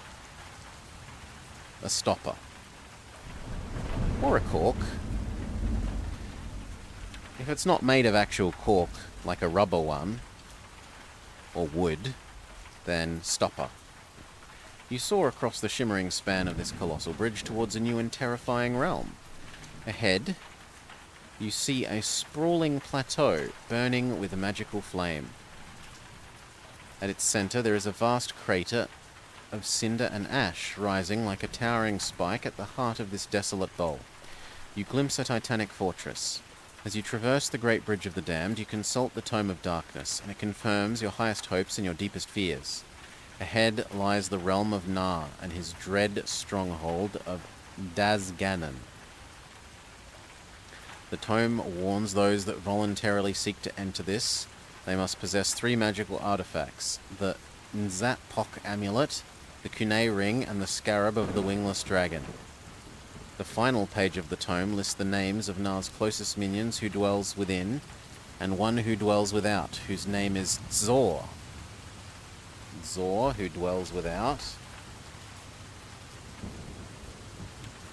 Noted. The guardian of the plane of despair, keeper of evil souls. Guardian of despair, keeper of evil souls. The text of the final page states that there is no secret name to bind Na, and most chillingly, there is no exit from his dread fortress. As you close the tome, it suddenly ignites and is consumed by voracious tongues of blue fire. You drop the blazing book and it disappears below to be swallowed up by the fabric of the bridge. Delete it from your special action chart. Beyond the Bridge of the Damned, you enter a vast fortress of fire that encircles the perimeter of Na's realm. You sense that the Platinum Amulet is keeping you safe from the hellish heat of the region, and your Kai ability to spirit walk is propelling you on a swift and steady course towards the central crater. Upon reaching the lip of the crater, the forest of fire comes to an abrupt end, and you get your first clear view of the desolation which surrounds the stronghold of Dazganon. Cosmic winds blow across this barren plain, moaning like tortured souls. Now and then you hear cries of pain, bursts of mocking laughter, and haunting alien howls that chill your blood. Then you see swirling gossamer shapes that glow and multiply as your psychic senses become attuned to their presence. Millions of evil souls are swirling around the crater, which encompasses Nar's stronghold. And as you watch their endless passage with a sense of awe and disbelief, you realize that this is the plane of despair detailed upon the last page of the tome. You stare at the ceaseless torment of these evil souls and are deeply shocked by the visage of one spirit that rises out of the howling mass. If you've visited the Isle of Kor, go here. You recognize the vengeful visage of Zada, the evil renegade sorcerer who was killed by your hand and whose body was incarcerated in the ruins of Kazan Ode. His tortured soul falls back into the howling mass. You begin to see others. You begin to see others that you recognize immediately, for their evil countenances are etched indelibly upon your mind. The spirits of Dark Lords Gnag, Hakon, Kragan Skull are trapped upon this plane. So too is the warlord Magnan. Many Denair druids, acolytes of Vashna, the Nadziranim, and the Liganum minions. But there is one ghostly figure more terrifying than all the others. And when you see him appear at the back, he strikes a new chord of deep terror in your heart. Wielding whips of living flame in each of his 8 massive hands, the demon spectre of Zor lashes the host of doomed souls without let or mercy. Relentlessly, he pursues them around the plane of despair, reveling in his sport, allowing them neither rest nor respite from this unending chase. Few avoid his watchful eyes, and fewer still escape the searing kiss of his terrible whips of fire. As the towering shape of Zor looms nearer, you detect a complex web of psychic probes emanating from his being. Clearly, he uses his prodigious mental power to monitor the souls of the damned who are trapped here forever upon the plane of despair. Then you realize his powerful psychic abilities might alert him to your presence. He's fast approaching you. You must act quickly if you're to minimize the risk. If you have Kai Screen and a high rank, using your improved Grand Mastery, you successfully mask your mental and physical self from the unwanted attentions of the demon. Patiently you wait for the demonic being to herd his vast pack of tortured souls to the far side of Dazgaden before you cross the plane of despair and make your approach to Nar's stronghold. The outer gate is open and unguarded, and you are able to pass through unhindered. Clearly the Dark God considers the need for guards here unnecessary. The walls and bastions never appear to have been manned. It is not until you reach the archway to the inner keep that you meet any resistance. Filling the inner arch is a curtain of black flames, which crackle and split venomously. You recall the text of the Tome of Darkness, and retrieve your pockets 3 items that are required to gain entry to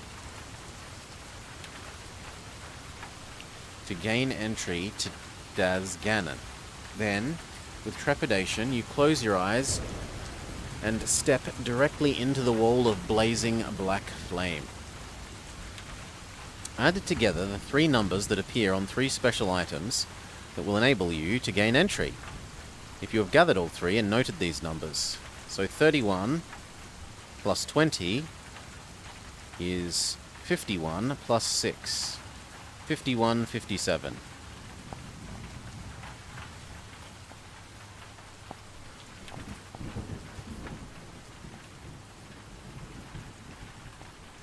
Yes, proceed. We lose the special items. As you pass through the curtain of black flame, the magical items vanish from your hands. Beyond the flaming circle lies a hall of grey adamantite, which is seemingly devoid of all life. You scour the eerie chamber and your senses detect Alyssa's life force. Hers is the only good presence save your own in the whole of this stronghold, and although her aura is weak, it is sufficient for you to track it. Guided by your instincts and shielded by your disciplines, you follow Alyssa's trail as it wends its way deeper into the heart of this citadel of evil. During your exploration, you encounter many of Nar's newest creations that populate the halls and dungeons of Daz Ganon. Their repugnant forms and depraved and brutal behaviors provide you with an unsavory insight into Nar's seemingly infinite capability to create evil and monstrous life. Ugh. Yes, it was trying to trick you with the 3 rows of numbers. You shudder to imagine these foul beings running loose upon your homeworld of Magnamond, and the thought strengthens your resolve to fulfill your quest to retrieve the Moonstone. For what seems like an hour, your camouflage and psychic skills make you invisible. It is not until you reach a busy junction at the heart of a maze of tunnels that your skills are truly tested. Your senses detect the presence of Elise at the end of a tunnel, yet the entrance is virtually blocked by creatures who are bickering with the guards. Pick a number from the random number table. If you have advanced invisibility, add 2. If you have hunt mastery or pathmanship, add 1. For every rank above rank X, gain 1. So 7 plus 2 plus 1 plus 6. There's no way that we could conceivably fail this. You wait until the bickering dies down, and the tunnel traffic thins out. When you see your chance to move, you seize it swiftly and successfully. Shielded by your skills, you avoid the guards and hurry along the tunnel. The deeper you explore, the stronger the sensation and concentration of evil becomes. But still you can sense the presence of Elise. Eventually you reach the tunnel's end, at an antechamber, where an open archway to an adjoining hall is dripping with blood. You peer through the gruesome entrance and recognize the hall beyond to be the inner sanctum of Nar's stronghold, his personal chamber. The walls comprise swirling smoke in which alien shapes writhe and contort themselves into impossible things.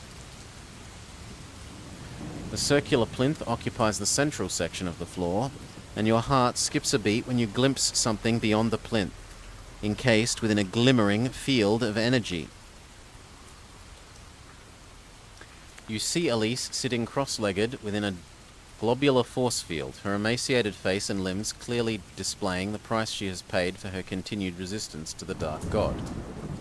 Despite her wasted physical appearance, you detect that she is strong of spirit, and the Moonstone is still in her possession. You focus on the force field and deduce that Nar has been unable to defeat Elise in combat. She has chosen instead to imprison her within this seamless cell of energy in order to prevent her from using the power of the Moonstone and create a shadow gate through which she might escape. The Dark God has contented himself with waiting for her to weaken to a point that she could no longer resist his remorseless attacks. As you focus on Elise, you sense that she is dangerously close to reaching that breaking point. Prompted by an urge to help her, and by the sight of the Moonstone, you quickly move towards the entrance of Nar's inner sanctum. If you have spirit walking and a high rank, you are approaching the entrance when Elise suddenly raises her bowed head and screams a telepathic warning that you are about to enter a trap.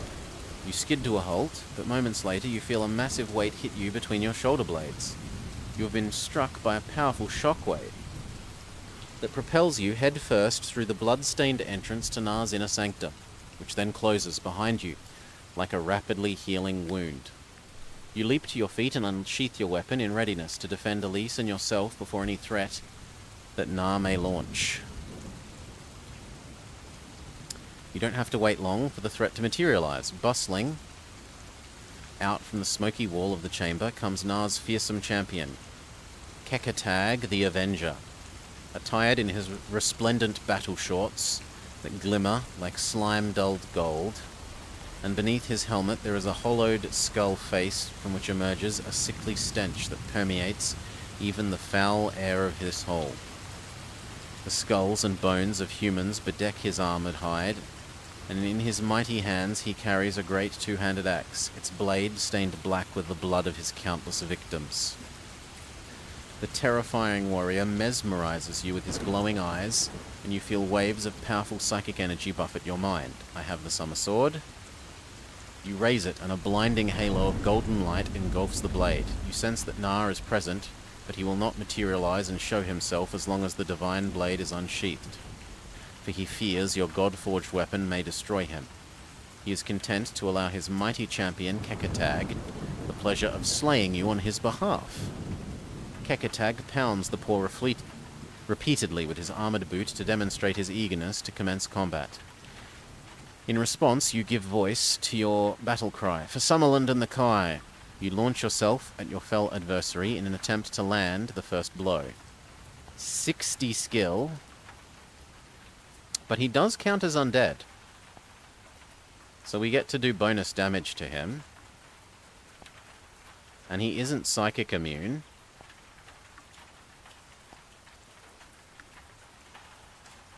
Oof. Okay, there we go. Maybe not ultra super bonus damage, but we'll say yes to it. 4 HP left. Woo! If you win combat, turn to 29. You know what? We're gonna consider whether we should eat all our potions. More than plenty?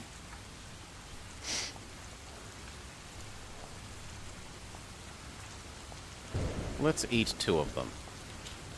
For the moment. Well... no, let's just eat all of them.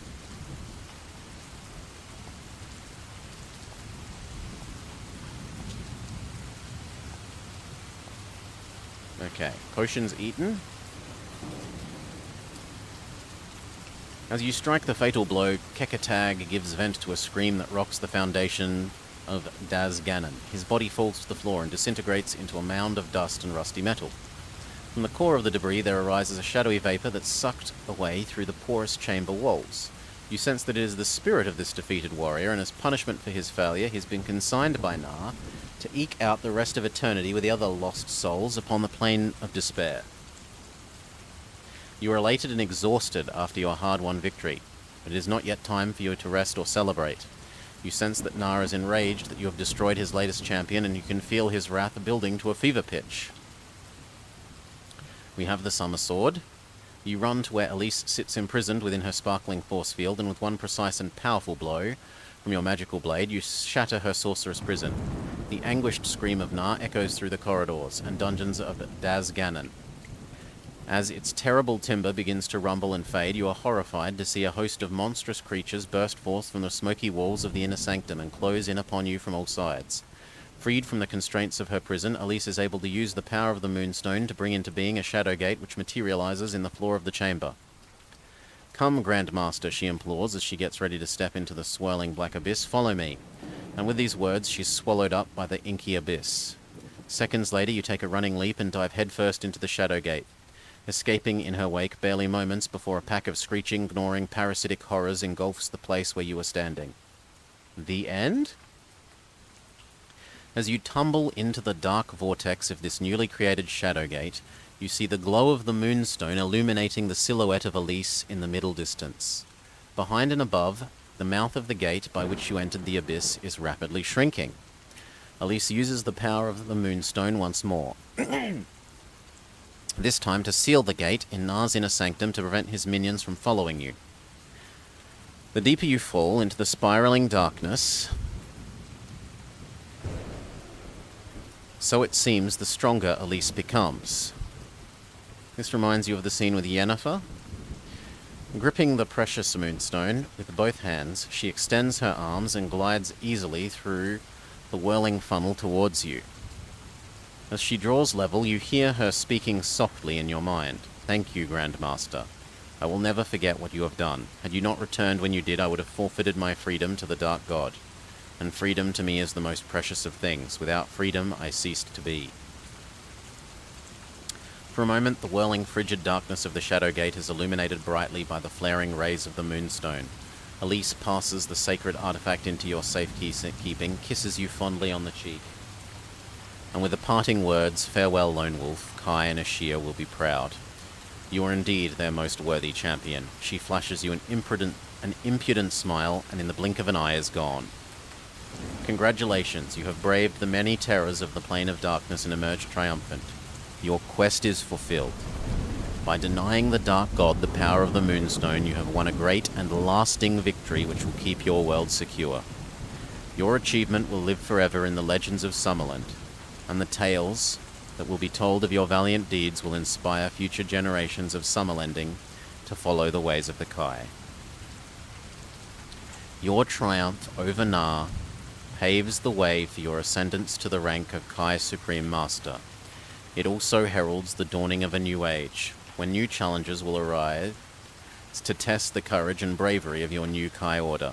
Under your paternal stewardship, the first of the New Order adventures is about to begin, with the return of the fabled Moonstone to the remote and mysterious Isle of Lore.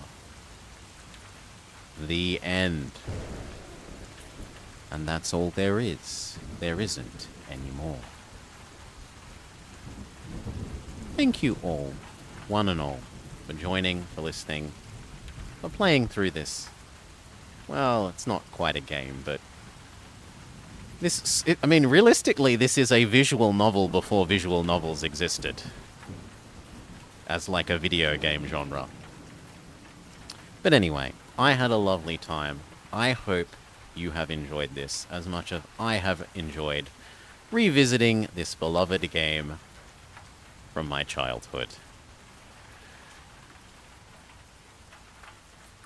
Peace all.